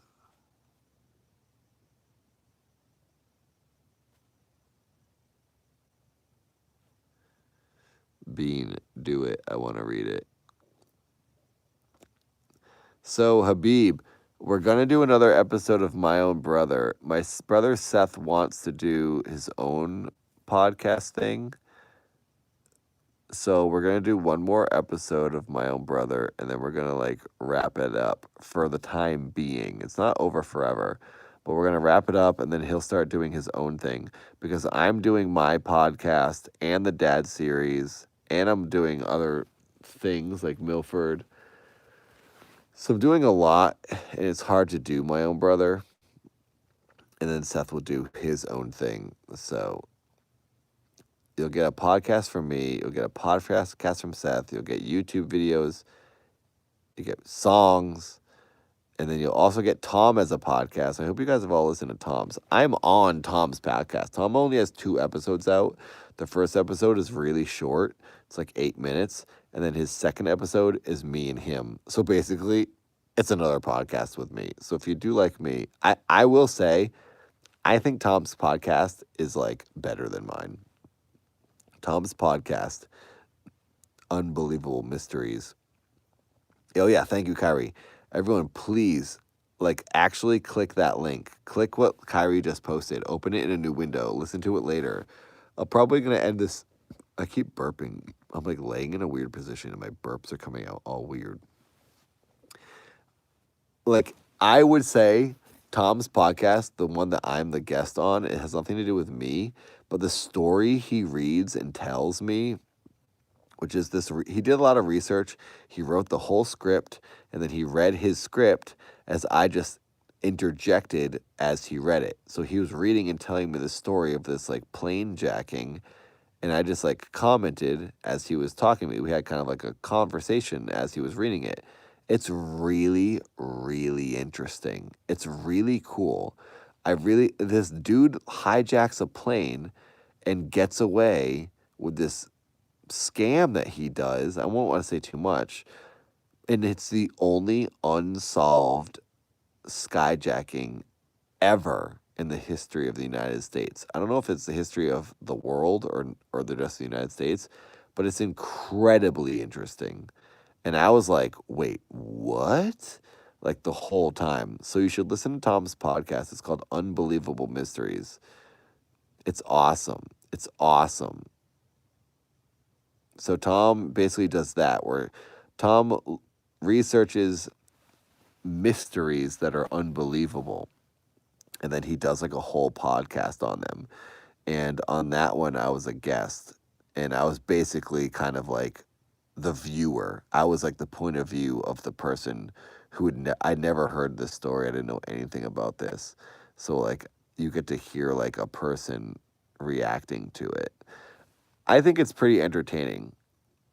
So I think you should all listen to Tom's podcast and subscribe and rate on YouTube. Give him a 5-star rating if you like it and all that stuff. As well as mine, grave stories. Basically just listen to a guy who can't read very well try to read ghost stories and get scared over every single detail. I have 4 episodes out now. I have a 5th episode going up this Friday. The 4th episode I think is the best so far. But now that episode 5 is coming next Friday, I think number 5 is the best. I really made sure to read really well. I have the least mess ups. I have the least screw ups in my reading in any episode this coming Friday. Episode 5 is the tightest and the cleanest episode I have. It's only 30 minutes. It's a shorter one. I read the listener stories, and then I read a story from the book. These aren't false stories. I need to reiterate like 100 times. These are not fake stories. This is not fiction. It's nonfiction. These are real stories from real people about real ghosts and things that they've experienced. So, please listen. I love true ghost stories. They freak me the crap out. Monster Truck. Wait, is it Monstruck? Monstruck. I don't really have any graves. I don't have any stories from being a grave digger. It was kind of an uneventful job. I worked as a grave digger in Natick, Massachusetts.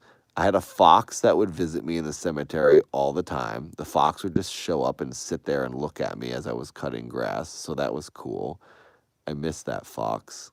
I love foxes. I also love the Minecraft foxes. And sometimes people would tip me. I would like bury their loved ones and they would tip me, and it was really weird. I did not like that. They'd give me like $20 for burying their friend. I felt really wrong about it. They'd like just literally put it in my hand. I was like, wait, what? One time I did a cremation. So I just dug, cremations were really small holes. I dig like 2 feet, not even down, and you just bury the ashes. And there was like a whole, funeral service for the cremation. And I had the hole dug, and then I would just sit off to the side and wait for them to have their ceremony. And then when they were done, I would come over and bury the ashes, and they were just like in a box. And one time I was doing a cremation, and they wanted to see me bury it. So they had me come over. the funeral director guy like waved me over, I would just sit by the shed and wait for them to all leave, because often most of the time you'd bury the person when the family and the relatives and like the friends are all gone. You don't do it in front of them. Like that was the case with the caskets and with like full bodies, you know? You wait for everyone to leave, then you come over. I lower the casket into the cement block. I put the cement lid on top. I cover the lid with dirt, and then I put the grass. You cut the grass out so you can just place the grass back on, and it will grow. It'll grow back pretty quickly. You put the sod back on top of the grave or whatever. But this case was a cremation, and it was just a little box, and these people waved me over, and I came back over, and they said, "Oh, will you bury the ashes now?" I was like, "Okay, sure." And I'm like covered in dirt. I'm just a dirty 23-year-old guy, and I felt like a vulture because I'm just like staring at these people, waiting for them to like leave, and I'm waiting to like get rid of their loved one. I just felt so weird about it all because I'm putting away their person. I'm removing their person.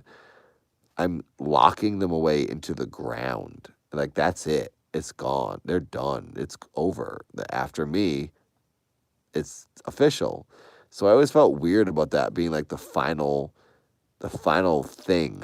I was the final step to ending their relationship with this person. I didn't like it. I was probably reading into it more than they were. Anyway, these people waved me over during the cremation ceremony. They're like, "Oh, will you bury them now?" And I was like, "All right, sure." So I like tried to like not be involved in the ceremony. I tried to like bury this ashes really quickly, and then I like wrapped it up. I stuck it in the ground. I threw the dirt on top, and I covered it up with the sod. And then I was trying to walk away, and this like I think it was like the brother or the dad or whoever the person was of the person that was buried came over to me and was like, "Oh, thank you so much." And they like shook my hand. And as they shook my hand, they put $20 in my hand. And I was like, "What? I can't take your $20. You're grieving." Like that's not, it's weird. I don't, I'm getting paid already. I'm getting my boss is paying me to do this. It was always weird when people would tip me. There was another time where it was a full funeral and there was a family who was burying someone in their family. I'm not sure who it was, but it was a casket, and I had it set up on the straps. The straps basically hold the casket above the ground. Sorry, I'm not reading all your comments right now. Everyone was kind of rambling. Sorry, I'm gonna start reading comments in a second. But I had this. The casket was on the straps. You lower it on the straps, and then you pull the straps out. The casket goes into the cement block. You pull the straps out, and then when the family leaves is when you bring over with the tractor the cement lid. The lid goes on top of the case. So basically the casket is in a cement case so that dirt never touches the casket. And then you bury that. It's a lot of waste. I consider it litter. You're basically just littering. You're putting a cement block and then a casket in the cement block, and then you're burying that. It's like so much crap. It's stupid. I don't like it. Just throw the guy in the ground and let the dirt erode him. Let it go back to nature, man. Let the worms eat this guy's face. That's the way it should be. Throw him in the ocean. So, anyway, I lowered this person. So this family was like really having a good time, first of all. This was like a funeral where the family was like partying, and they were like waving me over. And I was like, "Oh God, what do they want? I don't want to be in this funeral." There were some times where I had to carry the casket too, and I was like, everyone's like looking at me. Everyone's wearing their suits. They're all at the funeral, and they need like one extra person to help them carry it because they don't have like enough people or someone who wants to or someone who's strong enough to carry the casket. So there was some times where I had to carry it with like the funeral people, and then like, the brother or whoever, a bunch of us would just carry the casket from the hearse and put it into the ground, or put it like onto the straps. And then when they were all gone, I would lower it into the ground. But I had to like carry it from the hearse a couple of times. And I always hated that because I was covered in dirt. And I didn't want to be a part of this funeral. I always felt like the vulture. It's like, oh, here's the guy, here's the grave digger who's going to make sure that our friend is actually gone. Yes, this is final. I'm already having a hard time dealing with this. I'm already having this is my perspective. This is what I think they're thinking. I think that they're thinking, I can't believe this is real. I can't believe this person is gone. I'm so sad. Oh, this filthy person is here who's going to finalize and confirm my biggest fears that they're gone. Yup, here they are burying my best friend. It's so morbid to me. It's so sad to me. I hated it. This is what I'm thinking the whole time. It was a really weird job to do. I did not like doing it most of the time. It was so sad. It bummed me out. And I was like, what the heck am I doing? I was doing this all to save money to move to California. That was the reason I did all of this. So I could move to California. And it worked. Oh, the moon is going away. You guys aren't going to see the moon much longer. It's going over that building. It's going over my neighbor's house. It's going to be gone. Sorry. You're looking at, here, I'll give you something. For while you can, I'll make the moon cover as much of the screen as possible. There you go. The moon is leaving us. Oh, no. It's like getting harder and harder to see because it's dropping over the building. So I'll wrap this up. I know I'm rambling. So sorry, everyone. Where'd it go? There it is. This is the worst stream ever. You're just looking at a black screen. Oh, it's really going away. It's going fast. So this family was like having a really good time. They were singing and dancing. It was actually pretty cool because, oh, there's the moon. It's gone. I can't even find it. Yep, it's gone. So sorry, everyone. Now you gotta look at a black screen for the rest of the stream. I apologize. So the family was like singing and dancing and they were like celebrating. I was like, this is actually kind of cool. I assumed that they were like looking at this as like a positive thing because the person moved on. Either the person like had a really hard life or they were sick and it was like not, they weren't in, they were in torture because they were sick or whatever. But now that they've passed on, at least they were relieved. So I'm thinking maybe that's the fact. Or maybe this family and this group of people feel that they've moved on to the next life and like that's cool and they're going to live a whole new adventure. Who knows what this family's thinking, but they're really or they hated this person they were happy they were gone. Either way, they were having the time of their lives and they were singing and dancing. And I was like, oh, this is weird. It's not what I'm used to. Everyone's just crying normally. So this family who was singing and dancing waved me over and then I walked over and then the funeral director was like, will you lower the casket into the ground? We want to get some pictures of it lowering. The family like wanted to take photos as the casket was like lowered into the ground. I was like, yeah, sure.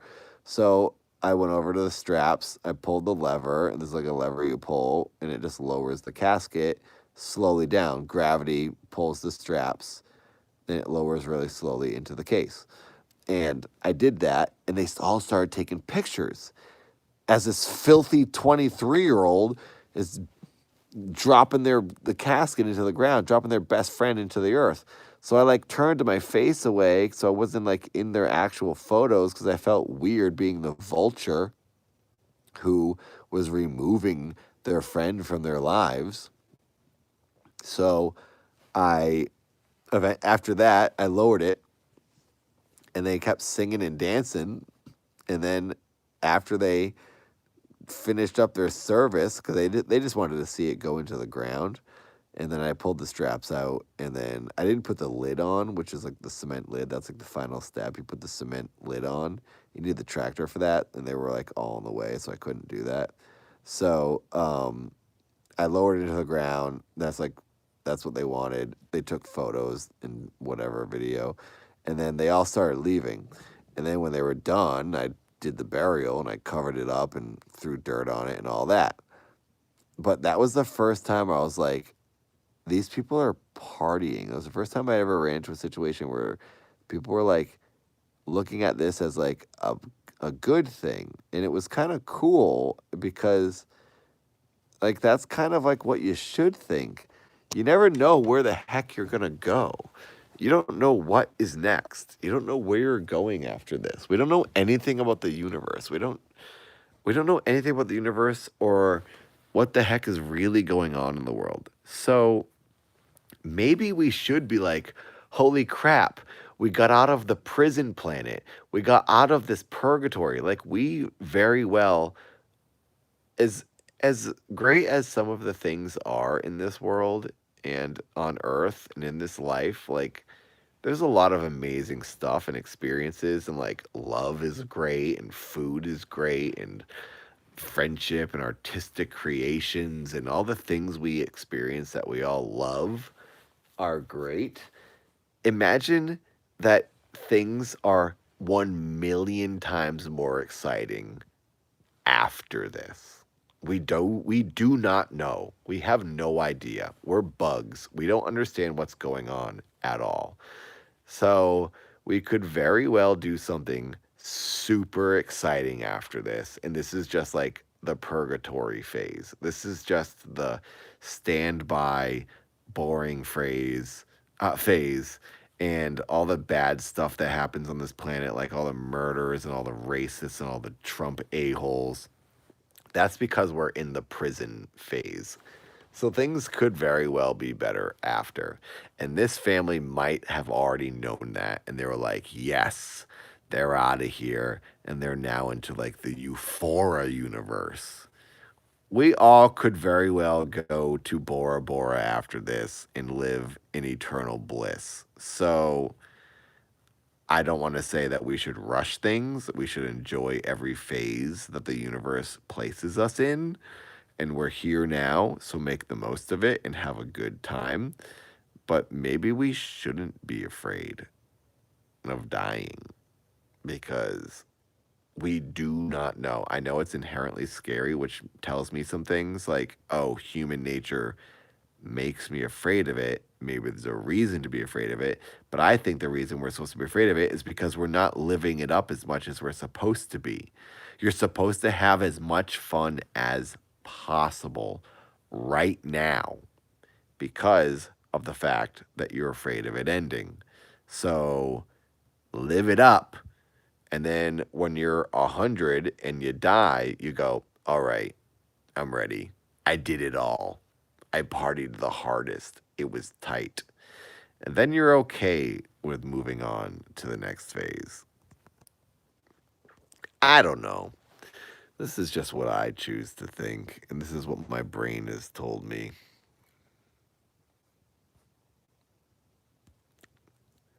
But Baphomet, it might not be painful. It might actually be euphoric. It might actually be painless. It might be nothing. It depends on, I guess, how you die. Habib said, episode 4 of My Own Brother is probably the funniest podcast I've ever heard. Seth talking about recycling his poop and BBC getting angry at Seth's invention. The Jeff phone was hilarious. Well, thank you, Habib. Seth is starting his own podcast. I don't want to say that it's like happening anytime soon because Seth isn't the kind of person that does a million things at once. Seth does want to start a new project that will be just him. It's going to be basically a radio show that he's done it live on live streams before. So some people have already heard a version of this. He wants to do it as like a thing he does on his own.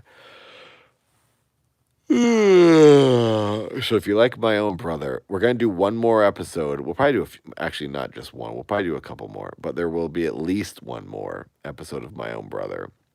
It's hard to do all of all of these things. I do my own podcast, Grave Stories, and I do all my videos.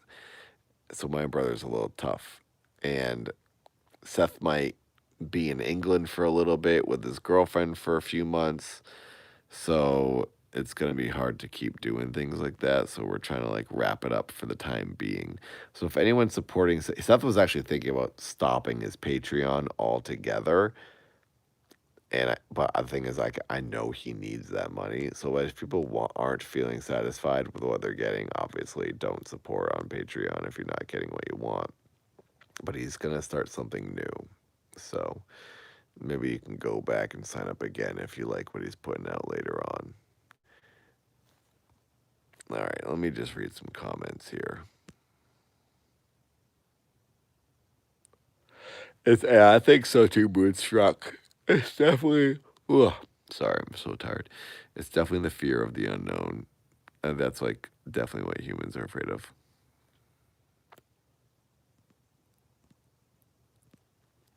Thanks, Kyrie, for posting that.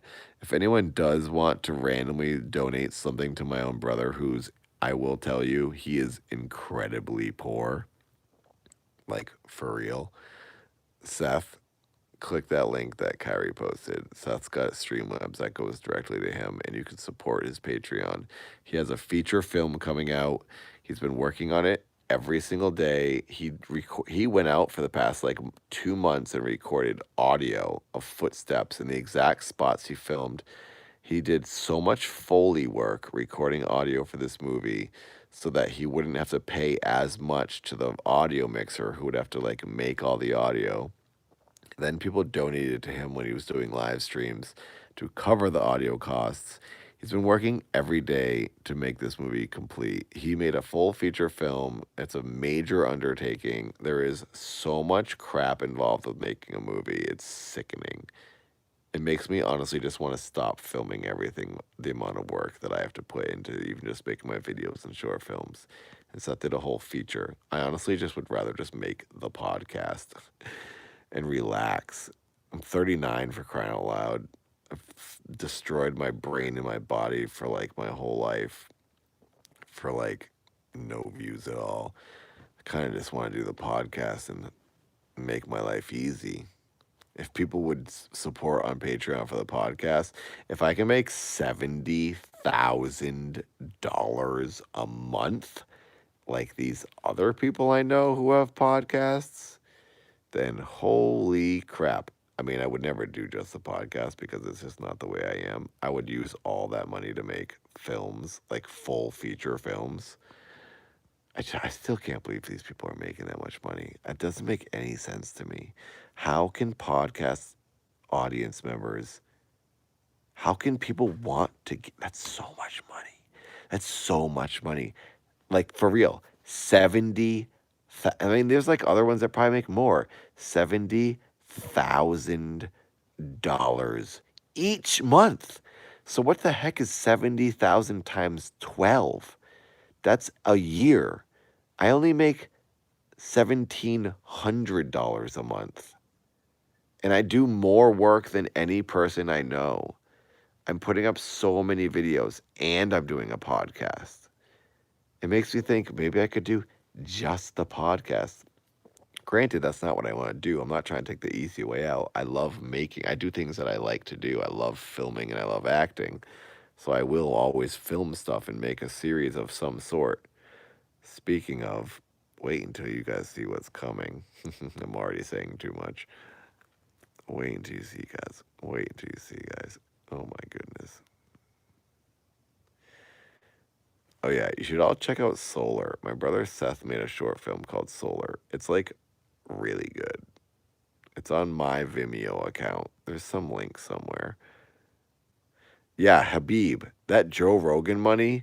I mean, the guy's a billionaire. He's so freaking rich.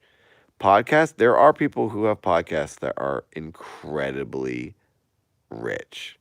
Some of them I am friends with, and it's just from making a podcast. once a week. 1 hour at most. Sometimes it's not even an hour.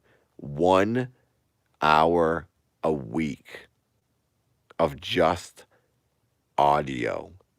So you're telling me I don't have to film and edit and act and cast and feed actors and rent a location and buy props and make the music, score the series, equalize it all, put it all together, work non-stop 24 hours a day for an entire week, every single week, all year long, all month, every month of the entire year, non-stop work.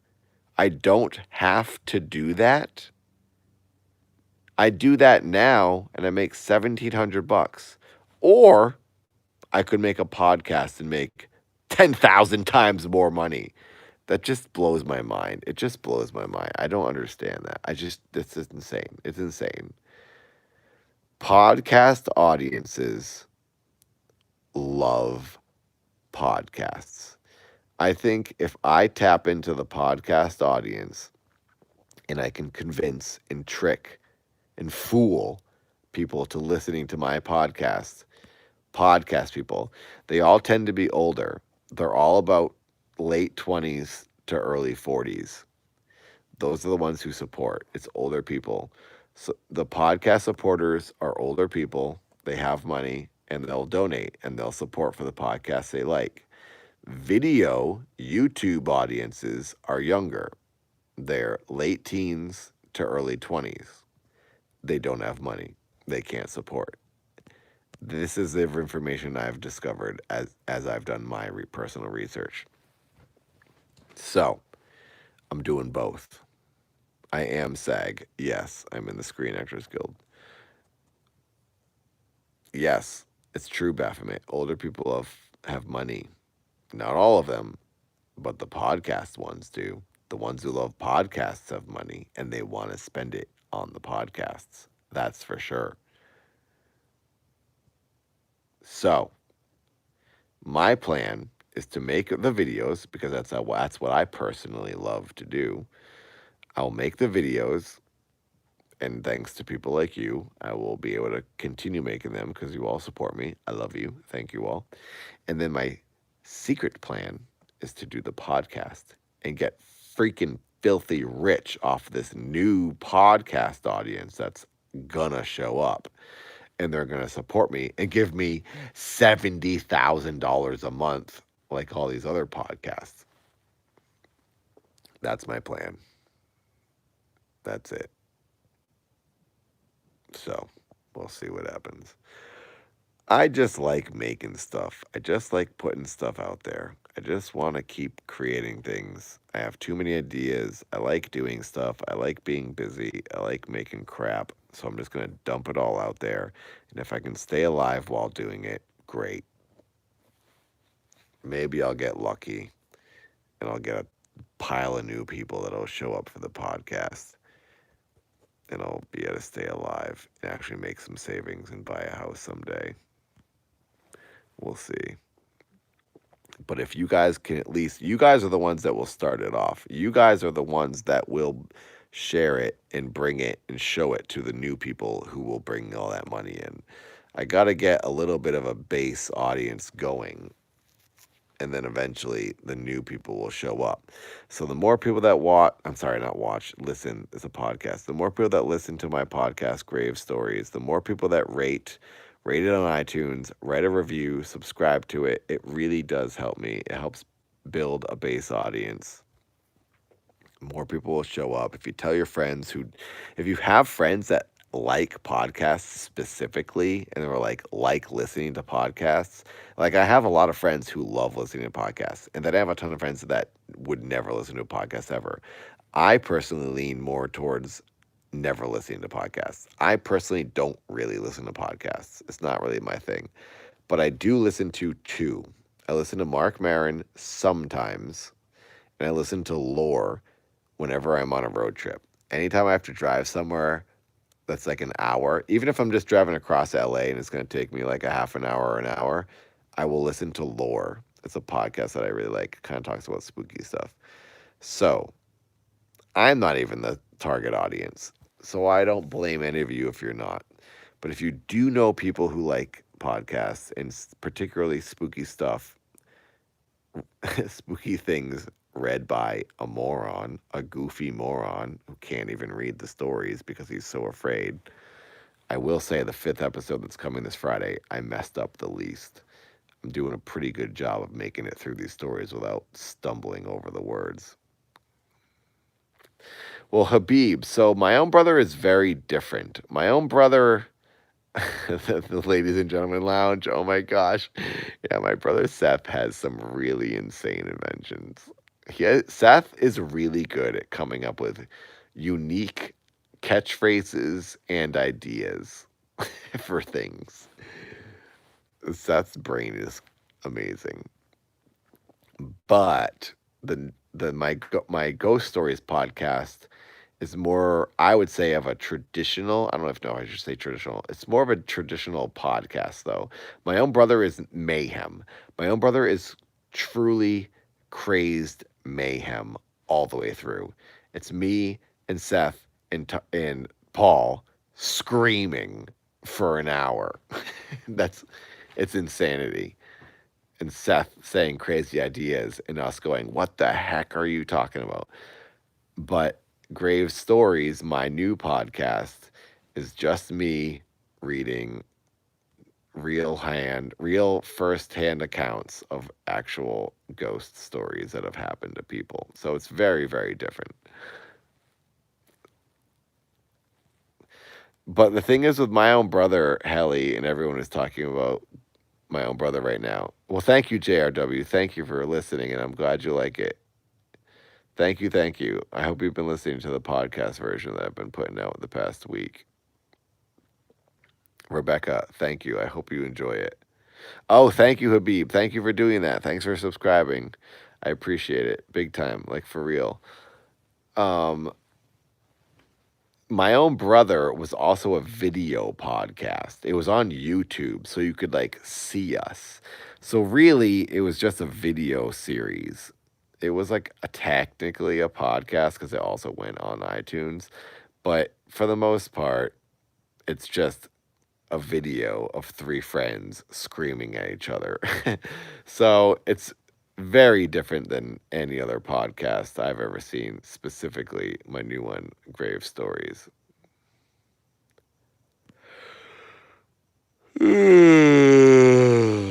And one thing that I never really liked about doing my own brother was I agree with Seth on like everything he says.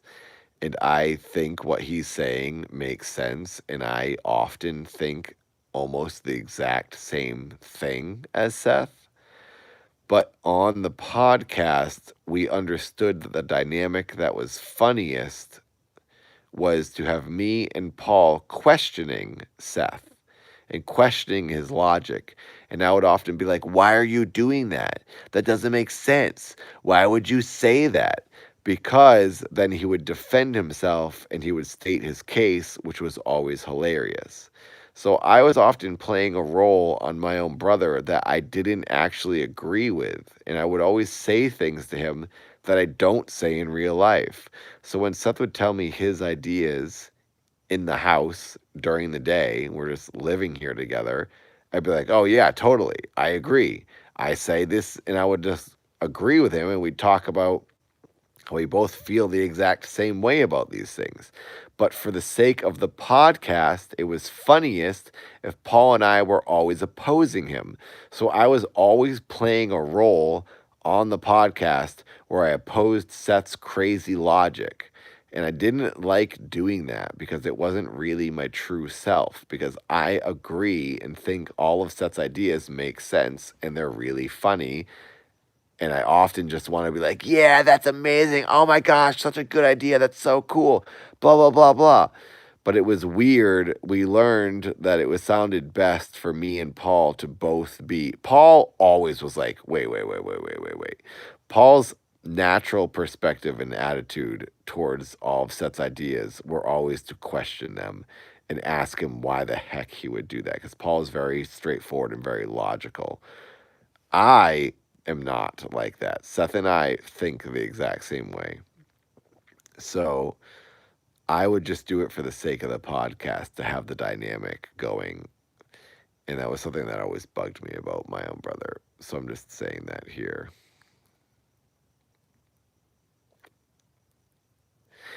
Yeah, my own brother does work as audio only. Helly, it is on iTunes. You can listen to it. We always uploaded it. We had my own brother always went on iTunes as an audio only podcast. So you can listen to it on iTunes. If you want to listen to the episodes again, go find it on iTunes or Stitcher or Google Play or wherever the heck it is. And you can subscribe to it and listen to the episodes without having to watch it on YouTube. So you can like listen in your car or whatever. It is an audio only version out there. So it's out there. Yeah, Helly. So we would be hard on Seth when we did that stuff just to get him to defend himself. And we would want Seth to say what he thought. It was all like a thing. It was like set up to have to keep Seth going. Because also, I will say, Seth isn't really the kind of person who will just say what he's thinking. He won't spill his guts. He won't say his ideas unless you coax it out of him. So Paul and I often had to like work him up, prime him, get him annoyed, bother him, and antagonize him to start saying things because Seth is not Seth's camera shy. Seth doesn't like being on camera. He doesn't like showing himself. He doesn't like talking about himself. He doesn't like projecting and broadcasting himself. I will show myself doing anything. I'll take a dump in the middle of the street on camera. It doesn't matter to me. Nothing matters. We're all just freaking gross humans. Who cares? There's no difference between any of us. I have no shame. Nothing matters. Literally, just do whatever you want. That's how I feel. Seth, on the other hand, is like my dad, where he's like shy and he doesn't like being on camera and talking about himself. So Paul and I often had to do that stuff, Helly, to get him to even speak and state his case. Yeah, Seth is very much the opposite of me, Baphomet. Seth is very introverted and I am extremely outroverted. Is that the word? Outroverted? Extroverted. Outroverted. I said the wrong thing. Hee hee, dumb brain.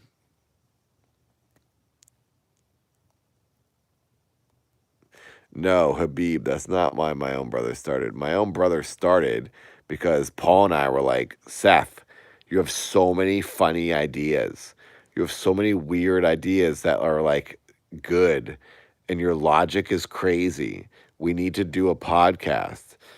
The podcast titled Idiot Abroad with Ricky Gervais and what's his name? Stephen Merchant and their friend, I forget the Carl Pilkington, the friend.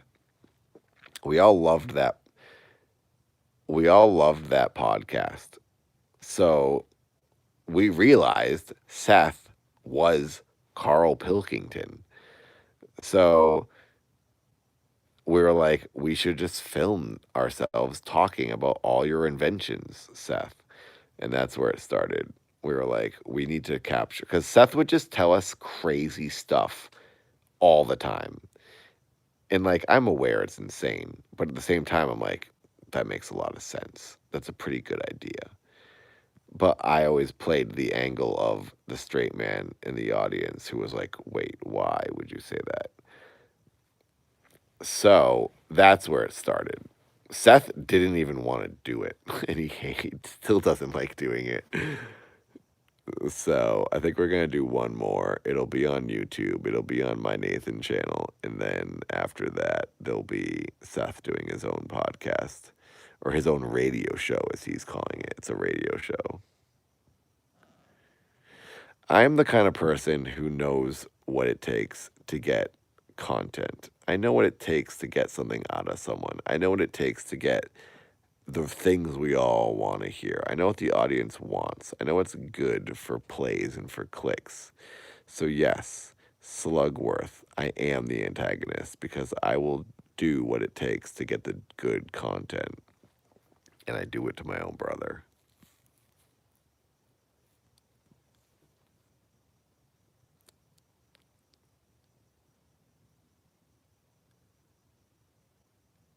Oh no, Habib, that's a super old video about Seth being lonely and bald and frustrated.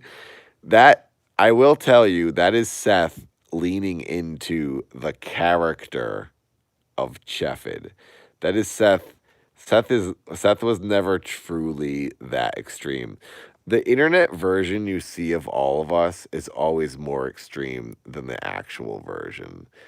The joke of Seth, the nickname Cheffid is sort of the joke version of Seth. It's the extreme version. It's the version who eats dirt on the side of the road. It's the version who collects trash. The version who saves pennies and is always like doing whatever it takes to like make literally a nickel. That's Cheffid. But Seth isn't actually like that. Cheffid is super lonely and says, "Why can't I get a wife? Why does no one love me? I'm such a loser." I do the same thing. I do it all the time. I'm always like, "Why am I such a loser? Why am I so bald and ugly? And all I do is fart, and no woman will spend time with me." That's like what we say for the internet because it's funny. But when it comes down to it, we don't actually think that way. It's just like part of the joke, just to like, you know, lean into the character of this gross version of yourself that you've created because it's funnier for the internet. So that video you saw of Seth is not accurate. Don't believe that.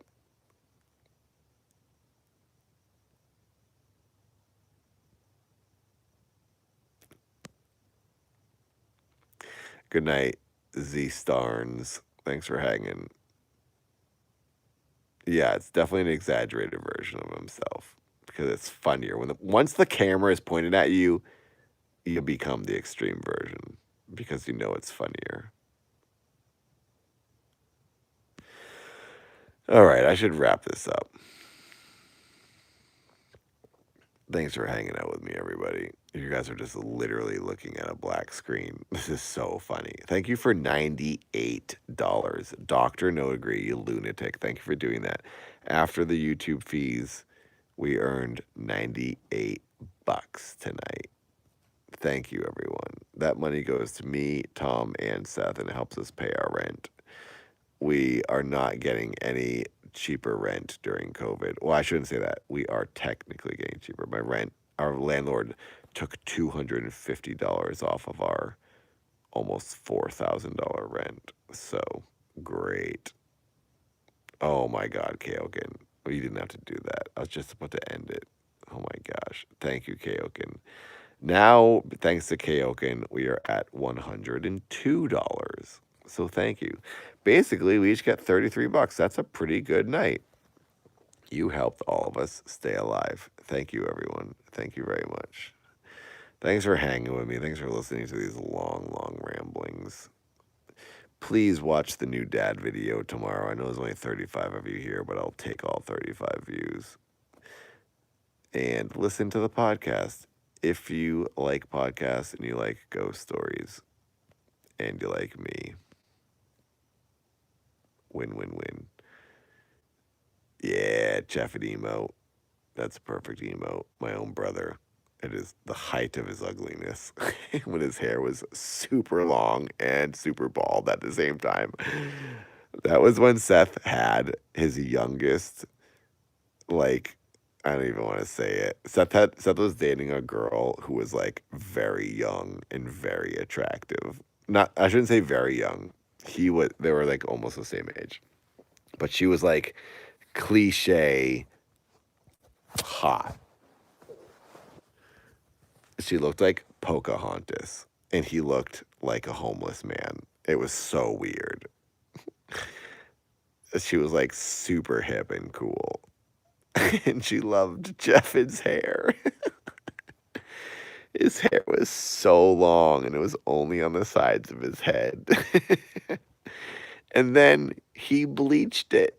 He bleached it blonde and he looked like a lunatic. That emo that you're posting right now, imagine that. And only the sides. We did it in the yard. We dyed his hair blonde on the sides. He looked insane.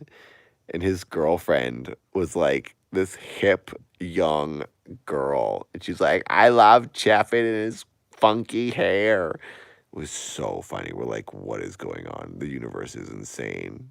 I didn't stop making vids with my character with the wood leg. They're not done at all.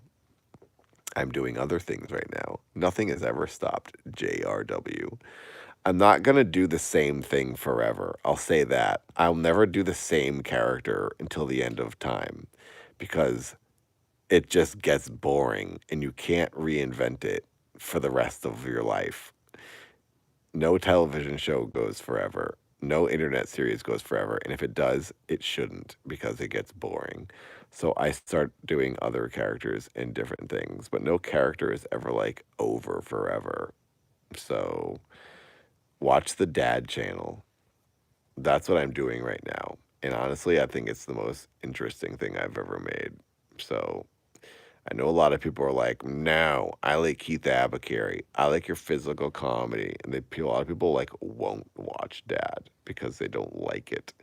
Well, if they just watched it, they'd realize that the exact same jokes are in the Dad series that are in Talking Classics and Keith Abacary and Ray Amsley, my self-defense instructor.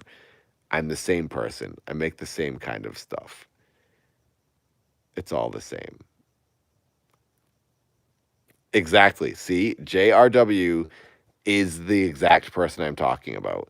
Not my cup of tea. But if you watched it, you would realize, I'm pretty sure you would be wrong. And you would go, oh, okay. These are the same exact jokes from Keith Apicary and Ray Amsley. Well, you haven't watched it enough because it's the same thing. It just has a different soundtrack. I make synthesizer music for that series, but the Dad character is a complete moron, the same as Ray Amsley, my peg leg character, is a complete moron, the same as Keith Apicary is a complete moron. There's just more actors in this series. It's the exact same thing. But thank you, JRW, for subscribing and being here and supporting. So, I think the Dad series is more intelligent than all the other series. All the other stuff I ever made is just for like brain dead. It's just like stupid garbage. It's just very stupid content. It's dumb physical comedy with a moron saying dumb things. The Dad series, you got to think a little bit more. It's a little more intellectual and it's a little more advanced because the Dad series has an actual storyline that you have to pay attention to. So I think the middle America 20-something audience that watches Mike Talking Classics videos don't like it because they're like, oh, I don't get it. He's not making Sega Genesis jokes. That's what I've learned. When I tried dragging over my Nathan audience to the Dad channel, they were like, what? And they also didn't like that there was pink involved because the color scheme is light blue and light red. They didn't like that. They thought that meant it wasn't for them because it wasn't masculine enough. It's like, oh my God. I read a lot of the comments from the Nathan audience that went over, and I was like, get out of here, you close-minded gremlins. Well, thank you, JRW. Thank you for listening. I appreciate that.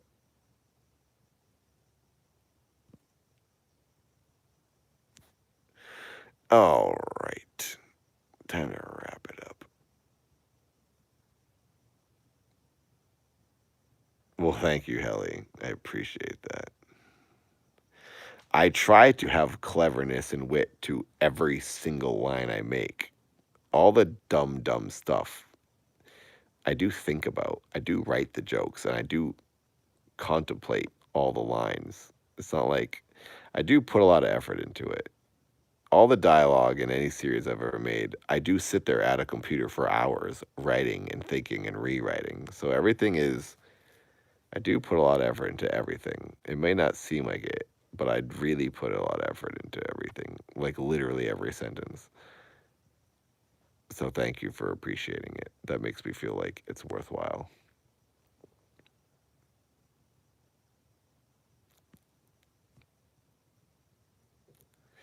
Yeah, the dad series isn't like slapstick, super laugh out loud. But that's like what a lot of like people just want on the internet. It's like, I want to see dumb man fall down. That's funny to me. That's what a lot of people want. But the dad series is more like a television series, a sci-fi television series where it's like there's a story being told and then the guy makes the fart sound to make all you gremlins happy. So, well, thank you, JR. That's very nice of you to say.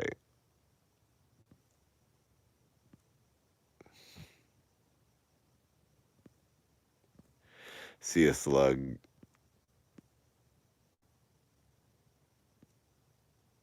MSO. See you later. Yeah, right. I'm going to wrap it up. Thanks for watching, everyone. I'm not being harsh. I don't think I'm being harsh at all driving Vertigo. I'm being very honest. I'm being very straightforward based on what I've read and they have said to me. If anything, they're being harsh on me with their ignorant, narrow-minded point of views. I know it's not for everyone. I don't think everyone should watch it. I know it's incredibly different from the Keith Abacare series. But if they were to watch, they would see it's very similar because I'm still one person. I'm always going to make the same type of content. I'm not going to make anything that's that drastically different. The only thing that's different is the color scheme and the soundtrack for the most part. But that is enough. And I've learned based on, I read literally every single comment, like for real, every single comment on every channel I'm involved in. And after doing so, I have learned that there's a lot of ignorant, closed minded, stupid people out there that will say very dumb, stupid, closed minded things that have come from my Nathan audience because I think my Nathan audience has been a lot of people who aren't accepting of all walks of life and they go to this dad channel where there's a character. The first thing is like the Keith Apicary audience is a lot of homophobic gamer guys. Like that's just the way it is. I know this. That's the way it is. They're not comfortable with things that they're not used to or things that are out of their bubble. I just want to hear masculine, full throttle, aggressive, angry, aggro, Sega Genesis quotes. I just want to hear video game talk. I just want to hear a guy who likes to talk about riding dirt bikes. I just want to hear a self-defense instructor that talks about kicking people in the face. That's like a lot of my other characters who talk like Keith Abacare talks about Sega and Turbo Graphics and super aggressive games, and Ray Amsley talks about like fighting people. So it's like I get this audience, and then they go over to the dad channel where dad talks like this, and that right off the bat that makes them uncomfortable. Oh no, he talks kind of like soft, and that's not like aggro enough for me. And then there's a color scheme that's light blue and pink. And that everyone's saying that's the bi flag. That makes me uncomfortable. I don't know what to do. Like I'm reading literally all these comments. I'm seeing these people say these exact things. So the audience is made uncomfortable right away because like this isn't the thing that I expected it to be. It's not the retro man nerd stuff that I wanted it to be. So I'm only saying these things based on what I've read.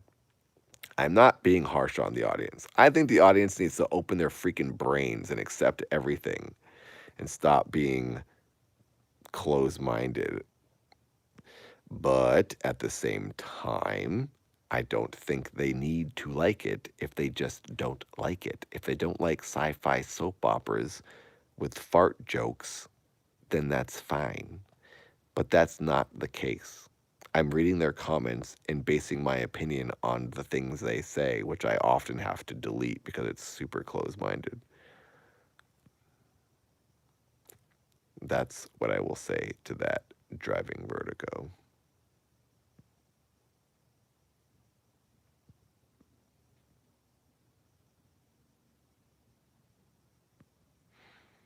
I mean, it could be the vocal minority. I don't know, but it happens a lot. So it doesn't seem very minority.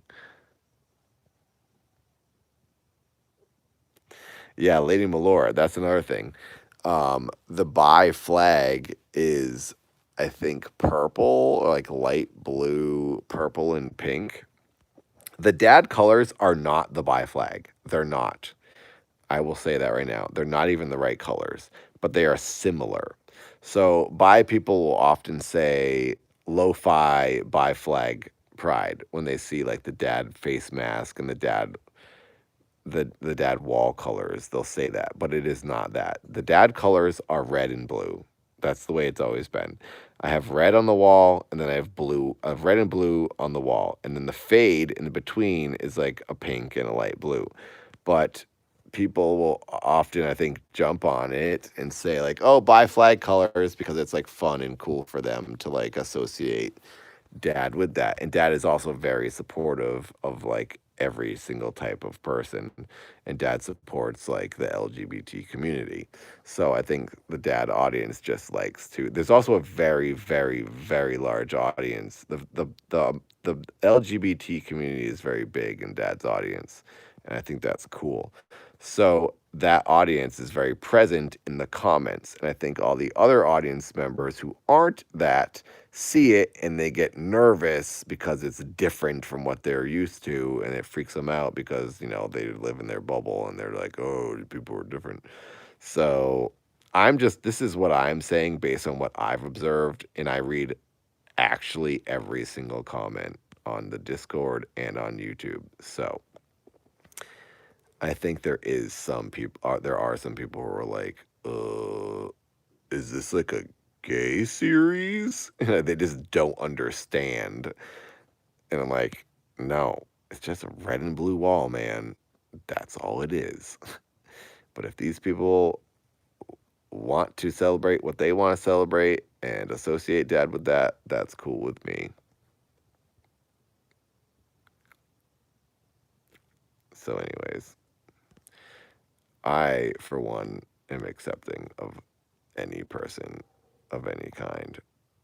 And I think it's cool. I do think it's cool that the like the LGBT community likes to use the dad colors for, representation. I think that's cool. I'm into it. Yeah, it's true. Like Helly, it happens all the time. Every time I do a live stream, it's like, Dad says trans right, Dad says trans rights, which he does say. So there's a very, very big audience in the trans community and LGBT community. They all watch Dad. And I always wonder why that is, like why that audience found Dad, because that audience was not watching Keith Apicary and Ray Amsley. I guess because it's more like aggro, super physical comedy, moronic stuff. So I don't really know why that audience found the Dad series, but they did, and it's cool, and I appreciate them. Maybe it's because Dad is such like a nice person, and he's so accepting, and maybe people in their real lives did not have a father who was accepting of that, and now like in this weird way, like this internet dad is accepting of them, so it like is kind of nice. I don't know, but that's just the thing. That's just the audience that found Dad, and I appreciate any person who watches anything I make. I just don't like the ignorant comments. And I often find that the ignorant comments come from my older Nathan channel over to the Dad channel of people who are unaccepting of things that make them uncomfortable. And I think that's just stupid, and they should go educate themselves and go grow up. Anyway.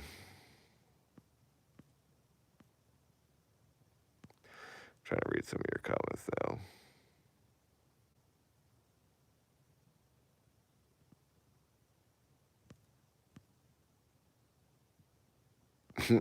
Helly, I don't know if I can accept a sicko like you. You eat mayonnaise plain. Do you guys know that? Helly eats mayonnaise with a spoon like a yogurt. It's disgusting.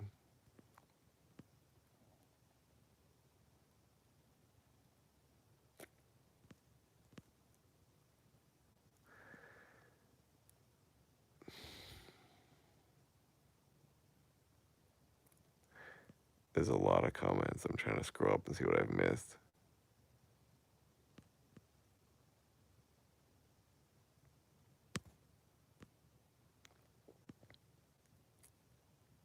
There's something to be said for father figure characters who are accepting of everyone's life choices. Dad's also super wholesome. Yeah, that is like a pretty wholesome. Like I've always been pretty PG with everything I've made, so it's like no different than anything else. But I think the main thing is because Dad talks like this, and he's like, "Hi, I love you all," and like that is something that not many people hear. I guess they don't hear a person named Dad saying, "Dad loves you." So I think it's like already like, oh my God, my dad didn't love me, which is sad, which is kind of a bummer. I feel bad for people who don't have like a nice dad. Um, but I guess it makes sense, with people who live a different life, and a lot of closed minded parents don't accept people, which is a shame. So then when they got this guy on the internet who is accepting you, named a dad, I think that's why it attracted that audience.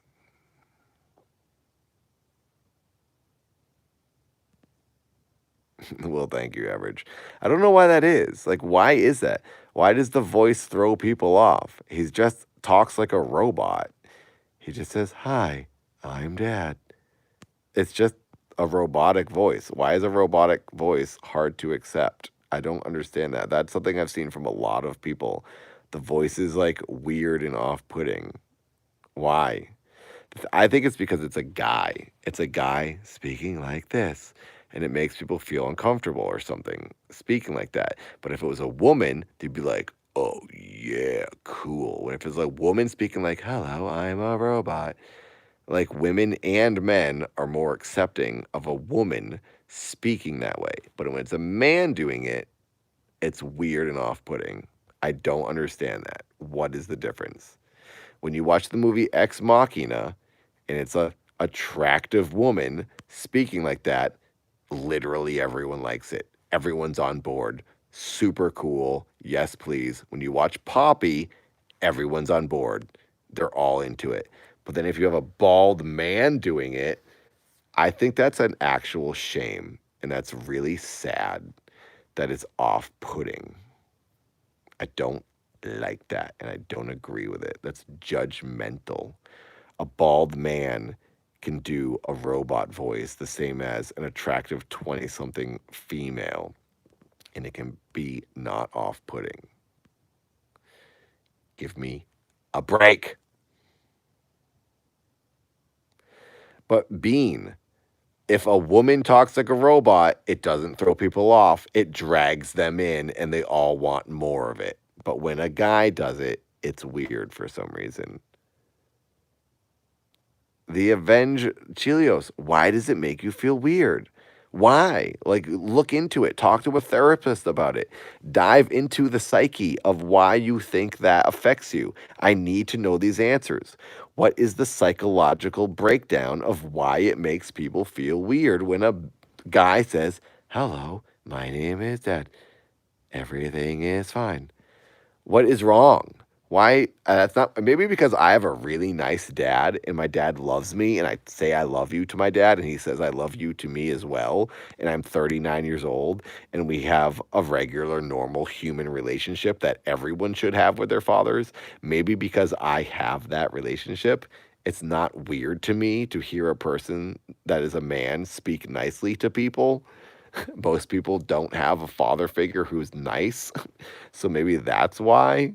I just don't get it. It really is weird to me that it's so strange And people are so thrown off by the dad voice. I don't get it. I just don't get it. Uncanny Valley effect, but with sound really. I don't know what Uncanny Valley is. I know it's like I think it's a web series or something. Or that I've heard that phrase before. I didn't close my eyes. I'm just the moon went away, so we have no moon. I'm pointing out the window right now, and you can't see anything because it's just black. So that's why you're not seeing anything.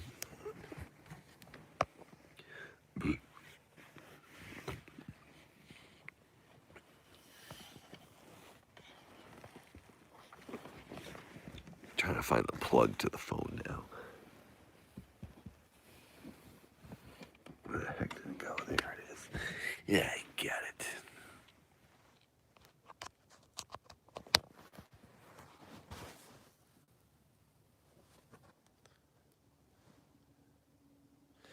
Well, Scary Maniac, I'll try to take that into account. But I guess I do focus on the comments that are like the negative ones because I get like tons of good stuff for Dad. I will say Dad is the thing that I have done that has the most interaction and like the most rabid fan base. Like Keith Apicary was technically like the most popular thing I had done in the past. Dad blows Keith and everything I've ever done out of the water. The amount of people who support Dad and buy his merchandise and watch and listen to his music videos. Like Keith has a million views on the Neo Geo music video because it's just because of the subject matter. It has nothing to do with Keith. It has nothing to do with me. It's because the Neo Geo and it's because the video games I covered would get big views because people like the retro audience listened to it and watched it. But Dad has more views on his videos than Talking Classics has ever had. The Dad audience is so intense and so strong and likes Dad so much that like it's overwhelming for me at times. So even though it's not the mainstream thing, the Dad audience really supports Dad. So thank you to all of you who do support and keep me alive and keep me filming things. I just wanted to do a sci-fi series. I wanted to do a series that had sci-fi elements. I really liked soap operas. I'm very intrigued by soap operas. I don't watch them myself, but I've seen a lot of them. Passions was a show that I really liked, and it was like fun to watch. So I personally wanted to start a sci-fi soap opera, and that's what Dad is. But at the same time, I make really dumb, stupid, immature 12-year-old jokes like Keith in the Keith series and everything else. So I threw all those things together. I also like making very catchy songs. So I did all of that. I was like, I'm going to do all this and I'm going to add sci-fi and soap opera elements. So that's what you got. That's what Dad is. I would say that Dad is not very different from everything else I've made. It's just that there's a lot more going on. There's more actors, and there's a whole entire storyline. Dad is different in the fact that there's a real story happening, and all my other series have never had a real story.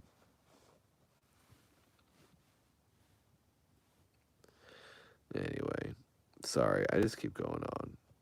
I should shut up and end this now.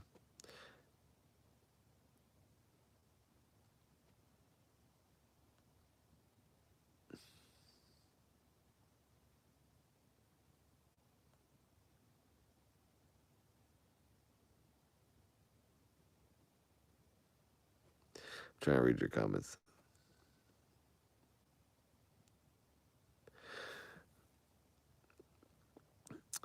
Driving Vertigo said, true. Nissa, true. It's why women make better tips in service industries as well. We are culturally programmed to accept women in those sorts of services. I think we're culturally programmed to accept women over men in everything. I think we look at men as like bad people, as villains, as aggressive, as the enemy. Like, I think men are looked at as I don't want a man giving me a massage. I don't want a man bringing me my food. I don't want a man singing to me. I don't want a man doing anything. You want a man to build something behind the scenes and be out of your face. You want a man to like go away. But you want women to like the thing is like women feel I feel that not I shouldn't say everyone, not everyone, but oftentimes women and men prefer like it's I get massages all the time. And at the massage places I go to, they say how women want women to massage them and men want women to massage them.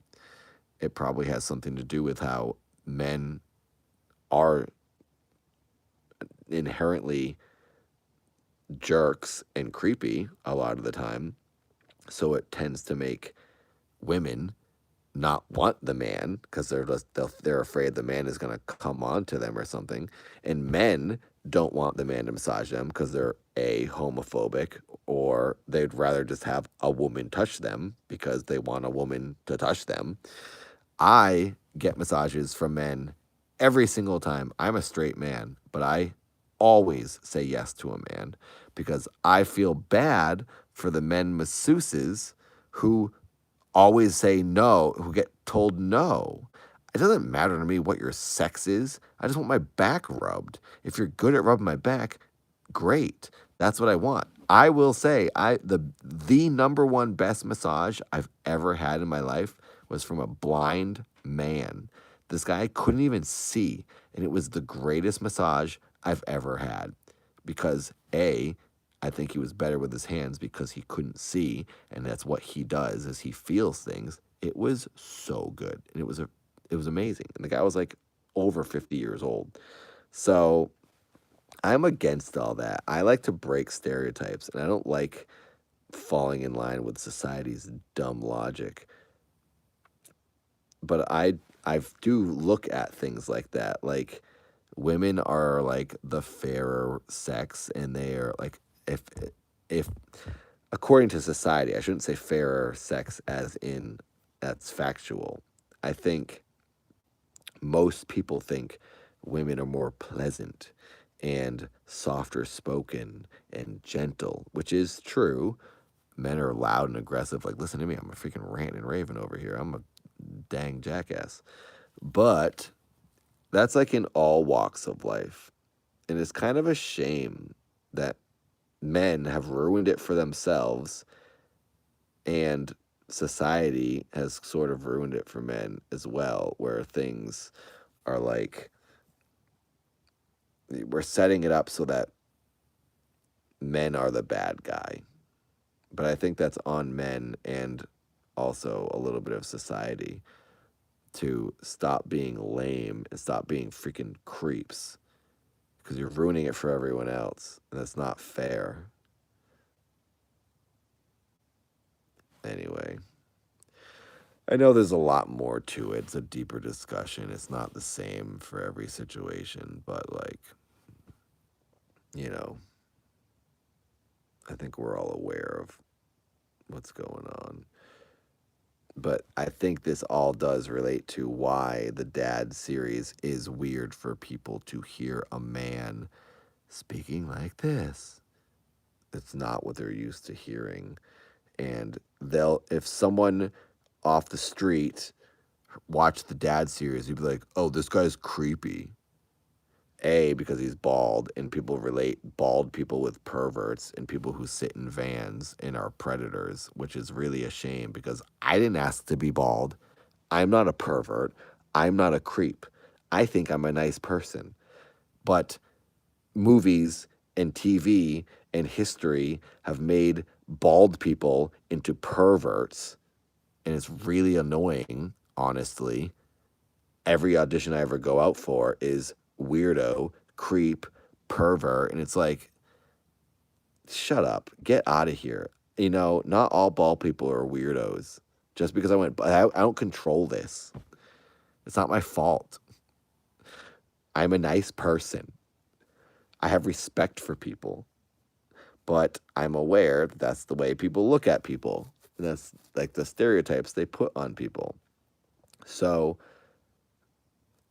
they'll often make the man the weirdo. So if I'm a bald man speaking softly like this, a person, not, I shouldn't say a man, a person off the street who tunes into the Dad series, seeing a bald man speak softly, going, hello, everyone, they'll go, oh, this is weird. This guy's a creep.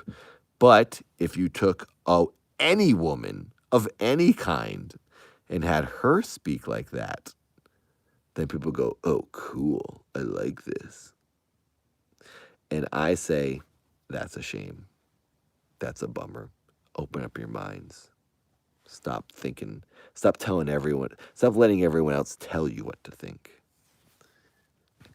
You're a dingus. Open your brain. I have no idea what the maps community is, Rebecca. I don't know what that is.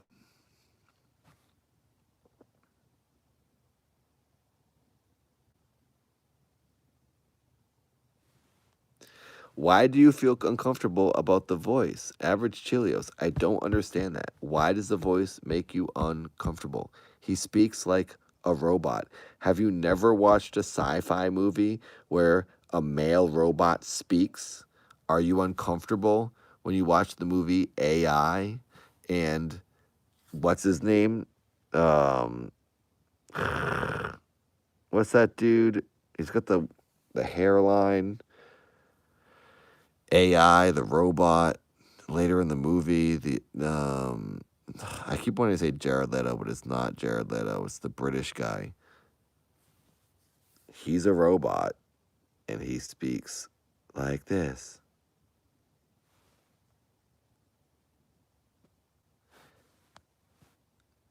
Was that weird you out? Well, I think it has something to do with your personal life and things that have happened to you in your life, which are now telling you that when a guy speaks that way, it's creepy. So, I don't know. No, not Hal Floozify.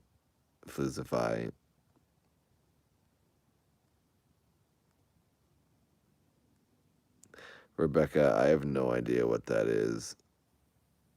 I don't know what you're even talking about, and I'm not even going to look into it because I'm not interested. I don't look into anything creepy, and I don't watch or pay attention to things that are creepy. If I find out what something is weird or gross, I just don't look at it. I'm a very PG person.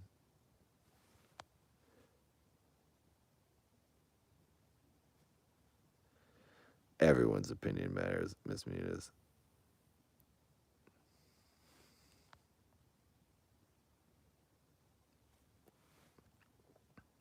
Chilios, if you're going to watch anything, I'd say watch the music videos first.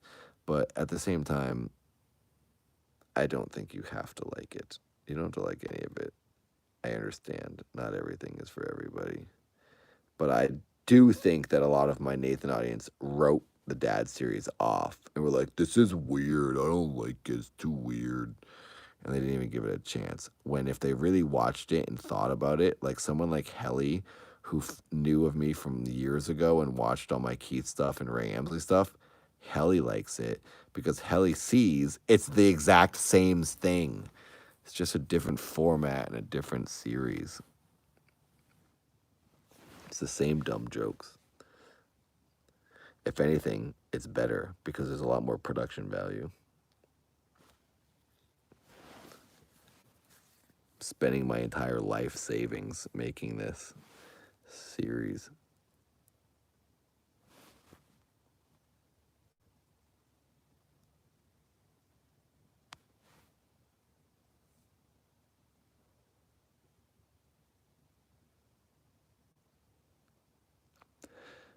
How long is 174 minutes?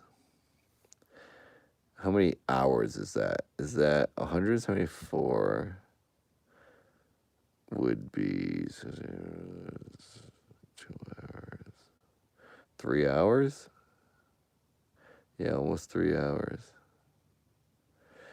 Dang. What is 3 hours? How many minutes is 3 hours? I've been streaming for 3 hours. I've been rambling to you guys for 3 hours. 2 hours, 4 minutes? Wait, really? 180. So if I go for 6 more minutes, it'll be 3 hours. So I'll go for 6 more minutes. I'm just going to answer questions now. So if anyone has a question about anything, we can change the topic, we can change the subject. Ask about any video, any series, anything. I'll answer them. Okay, now it's 5 minutes. We got 5 more minutes. And thank you again for the donations. After the YouTube fees, what I earned was a $102. Thank you. Thank you for that. 70% goes to me, and that's 102. Although I'm going to be giving this to Seth and Tom too. How do I like living in LA? I love it. It's the best city in the entire world, in my opinion. Palm trees, perfect weather, super healthy people, super positive people, super motivated, excited, creative, artistic people. I truly love Los Angeles, and I don't want to ever leave. Hello, Amelia. Welcome. Do you like the show The Twilight Zone? I've seen some episodes. I think it's pretty cool. I like the concept of the show. I know all about it since like the 50s or whatever, 60s, but I haven't really watched it that much. So I couldn't tell you an episode that I think is good, but I like the idea of one-off stories, a different story every time.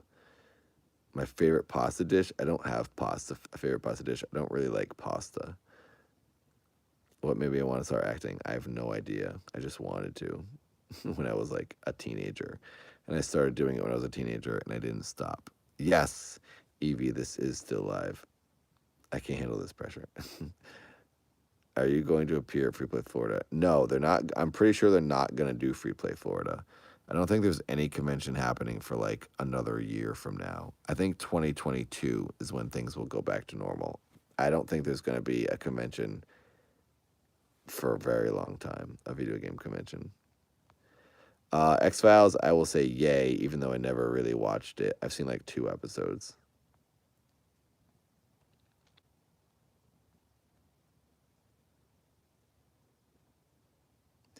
Yeah, I'm pretty sure that Free Play Florida is not happening. Vertigo.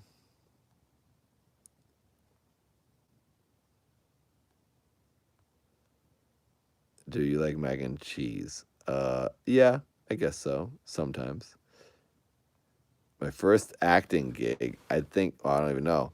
It was in Boston. It was probably a commercial. I think it might have been in Albert's Furniture. It's actually on my YouTube. It's not on this. It's not on my main YouTube. I have like an old YouTube. I think it's Nathan James Barnett is the YouTube channel. Just search Nathan Barnett Albert's Furniture. ALPERTS. I think that was no. I'm lying. I'm sorry. That was the second commercial. The first commercial I ever did that I got paid to act was a Truth cigarette, the anti-cigarette company. It was a Truth thing, and it was like a web commercial, and it was the Truth campaign. It was the full deal, full production. It was like a big whole deal. I shot it in Boston. I auditioned twice, and then I got it, and it was just us trying to open up a file cabinet. I'm not vegan, forever ask me. I'm just vegetarian. Rebecca, no, I'm just vegetarian. I eat a lot of vegan stuff.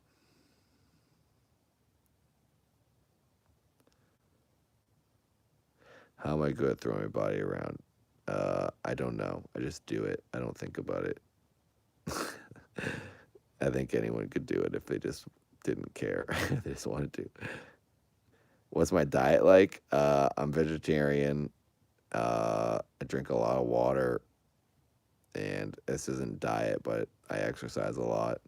I eat tons of fruit, lots of fruit, and raw vegetables. I eat raw fruit, raw vegetables all the time. Carrots and hummus, cucumbers and hummus. That's pretty much it. And oatmeal, agave, and raisins. I love that. Thank you, Mandela, for saying that.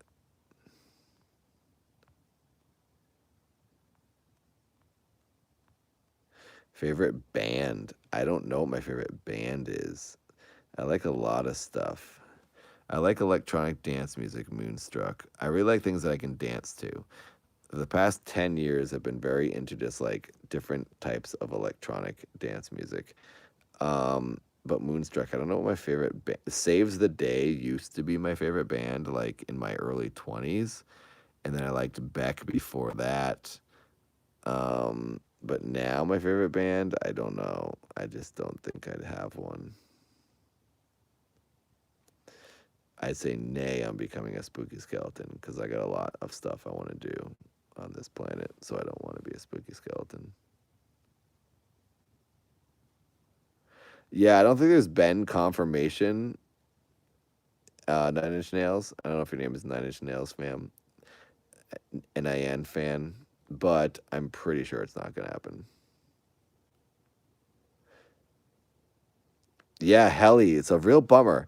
I look forward to going to the Free Play Florida convention so much. It's actually a vacation for me. I love going to the Free Play Florida. I like Florida, A, because I feel like I'm on vacation. I like that convention the most out of any convention I go to because I'm friends with the people who put it on. And I get to hang out with you, and Michael Lombardo goes down, and I get to see people I know, and I have a lot of fun. I would love to go. If it happens this year, I'll go. I just don't think it's going to. I'll wear a gas mask if I have to. I just don't think it's going to happen. So it's a real bummer, but maybe in 2022, because I don't even think next year it will happen. Because Corona's not going anywhere. They don't have a vaccine. They're not anywhere near getting a vaccine. I just don't think it's going to happen. Yeah, Evie, I agree. Brandon's awesome.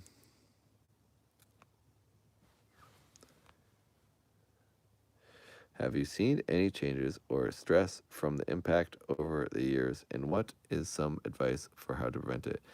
What do you even mean? Chilios. I don't have stress.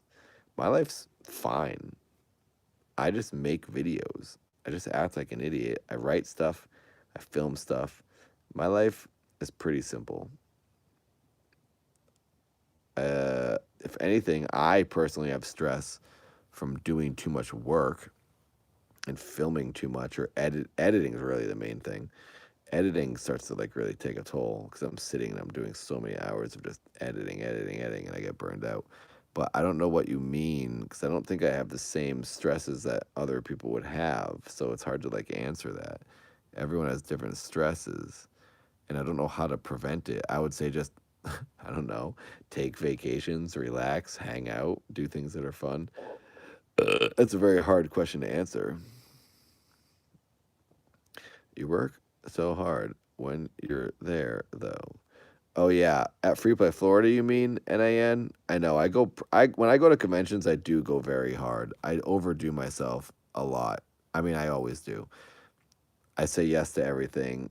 I perform nonstop. I don't actually get any downtime. So I do. That is kind of a pain, but at the same time, I just like being there. So I guess I don't think about it the same because I'm like, at least I'm in Florida. So, but if I go this year, I mean, it's not going to happen this year. I just know it's not. Last year was better. I did less. Although I did a lot.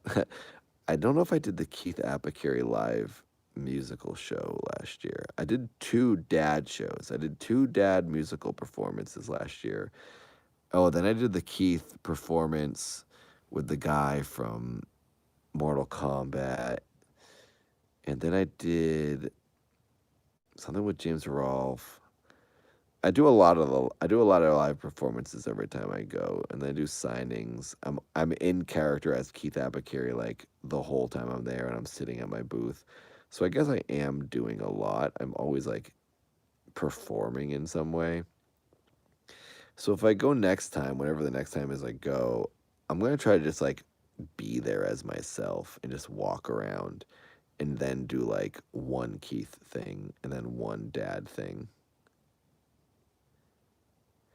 Yeah, I wasn't at my booth as much last year because I was like running around doing other things.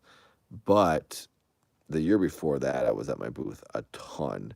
You know, in Helly, when I started thinking about it, I was like, okay, James Rolfe is at his booth like 5% the amount that I'm at my booth. So then that's what I've noticed. And then last year I was like, I'm going to be at my booth a little bit less cuz I often feel that I should be at my booth the whole time 24/7. Otherwise I'm like ripping people off. And then I realized I didn't actually have to be there that much. So last year I laid off a little bit. But then I was running around with Tom getting things ready for the dad performances. The dad performances were like a lot of work last time at the at Free Play Florida.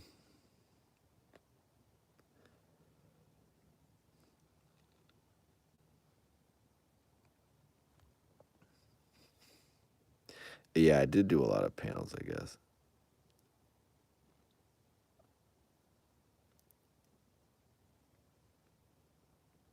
No cigarettes. Baphomet. Stop. You're getting a spanking from me. No cigarettes.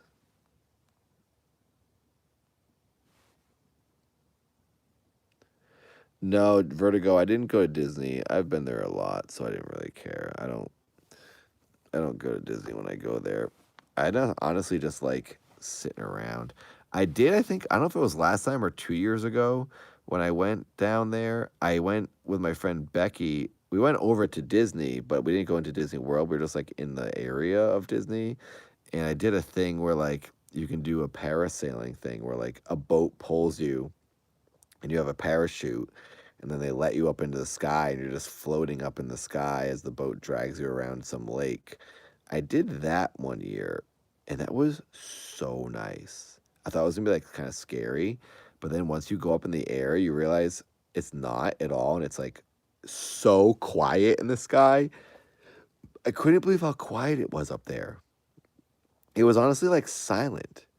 It was just this like quiet, like just like a soft wind. It was so nice. I was like, oh, this is like really cool. And I thought it was gonna be like a thrill ride of like a tornado winds, but it was not that at all. Oh yeah, Becky, Becky Helly. Becky's awesome. Becky's my like crazy friend who lives in Florida. So that was something that I did. It wasn't Disney, but it was cool.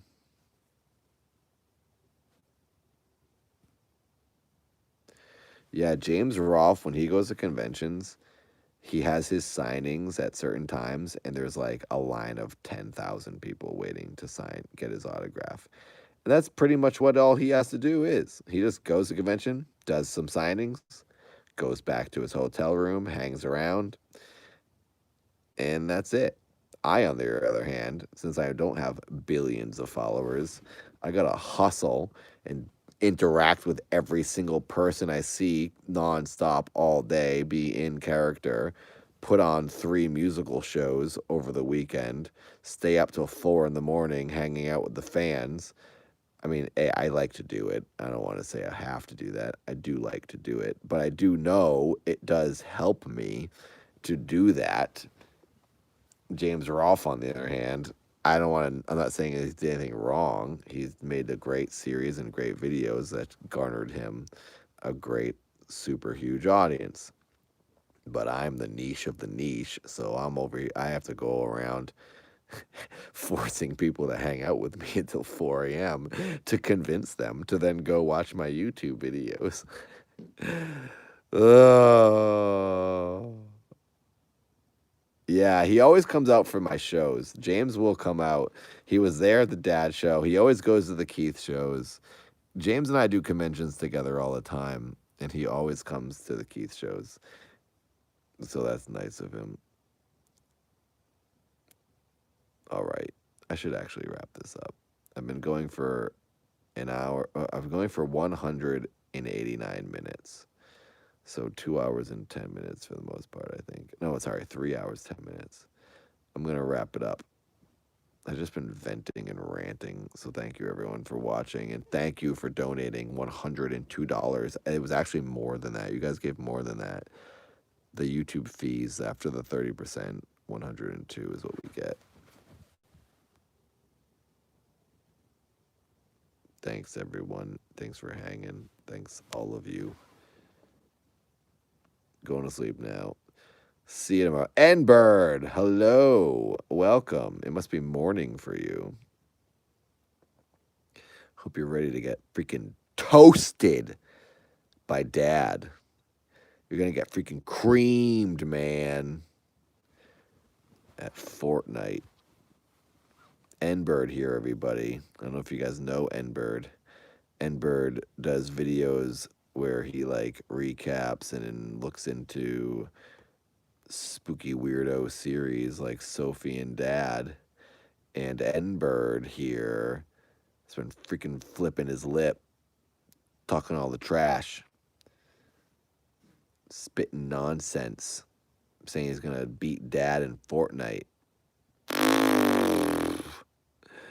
Dad's gonna freaking cream you, dude. Do people still say that? Do people still say, dude, you're getting creamed? It sounds so gross. That's like a 90s thing. Did anyone ever say that? Am I just making that up? Did I think people said that? I don't know. Welcome to the black screen. Welcome to the abyss. Everyone who's watching this stream, just staring at nothing. I will say to everyone who's joining now, the camera was on my face. And then the camera was on the moon out the window. The moon went away because it's daytime almost. Oh my God, I gotta go to bed. And now it's just that blackness. So that's what we have. Deal with it.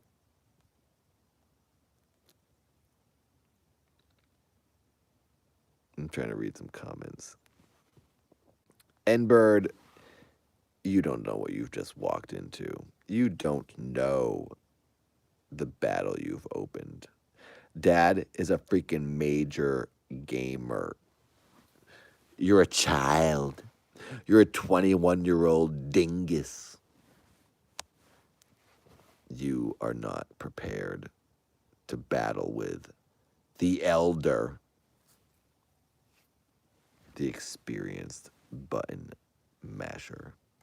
Stop saying cream. What's wrong with cream? You're the one who eats mayonnaise with a spoon. Can we all shame Helly for a second, please? Helly literally eats mayonnaise with a spoon like yogurt. Like, just sucks it down. Freaking gross. So, I think the weirdo is you, Helly. Me saying cream is nothing compared to your lip habits. Yeah, exactly, Rebecca. Exactly. Exactly, N-Bird. Exactly. We've all seen the pictures. It's in the Discord.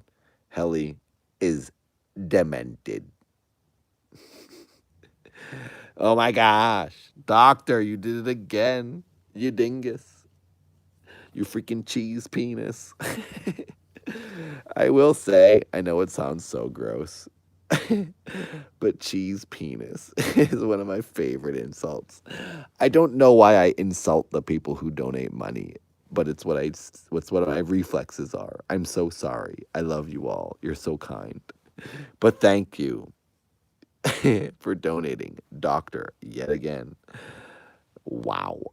So kind.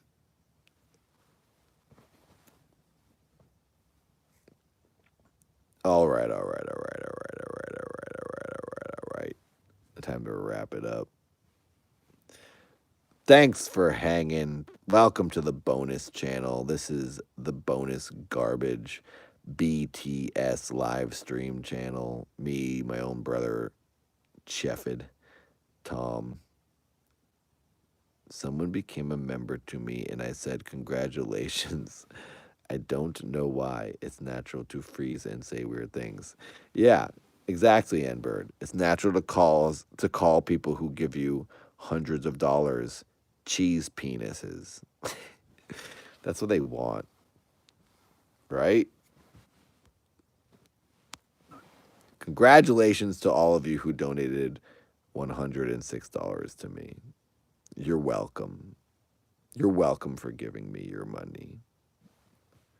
Good night, Melora, Melia, Dr. Rochelle, Chilios, Enbird, Moonstruck, Rochelle, Munis, Angel, Rebecca, Festit.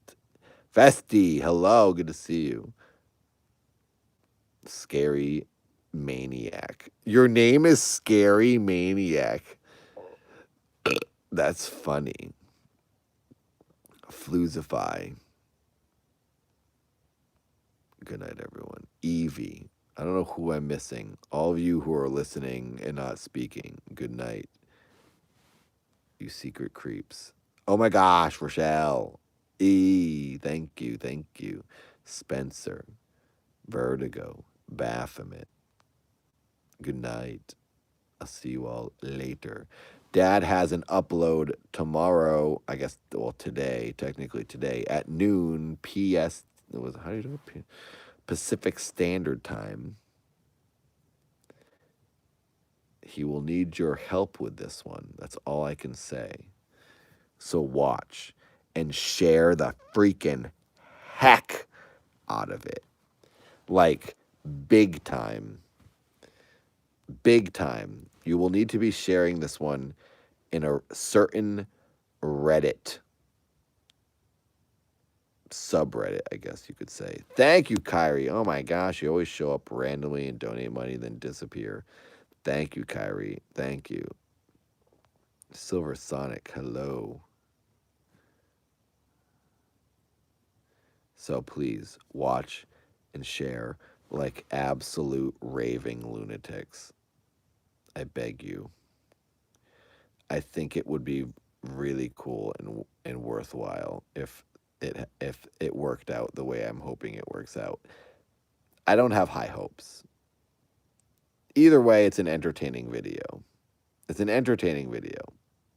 We'll get some hee-hees. Ha ha hee hee hee hee hee hee hee. We'll get that. If that's all, great. Who cares? But if more happens, oh boy. Oh boy. I will say this is not the thing that I was talking about before that would make Dad's channel blow up. For a little while, I've been saying there's a thing that's in progress and there's a thing that's being worked on that will make Dad's channel quadruple in followers. There is a thing that is being worked on for that. This is not that. This is a bonus fun thing. But I still hope that other thing happens. I don't know though. Still working on it. It was pretty much happening, and now there's a little weirdness. I gotta figure out what that's going on. You guys don't understand what I'm saying. I'm so vague. I'm so sorry. No, Festi, this has nothing to do with the societies.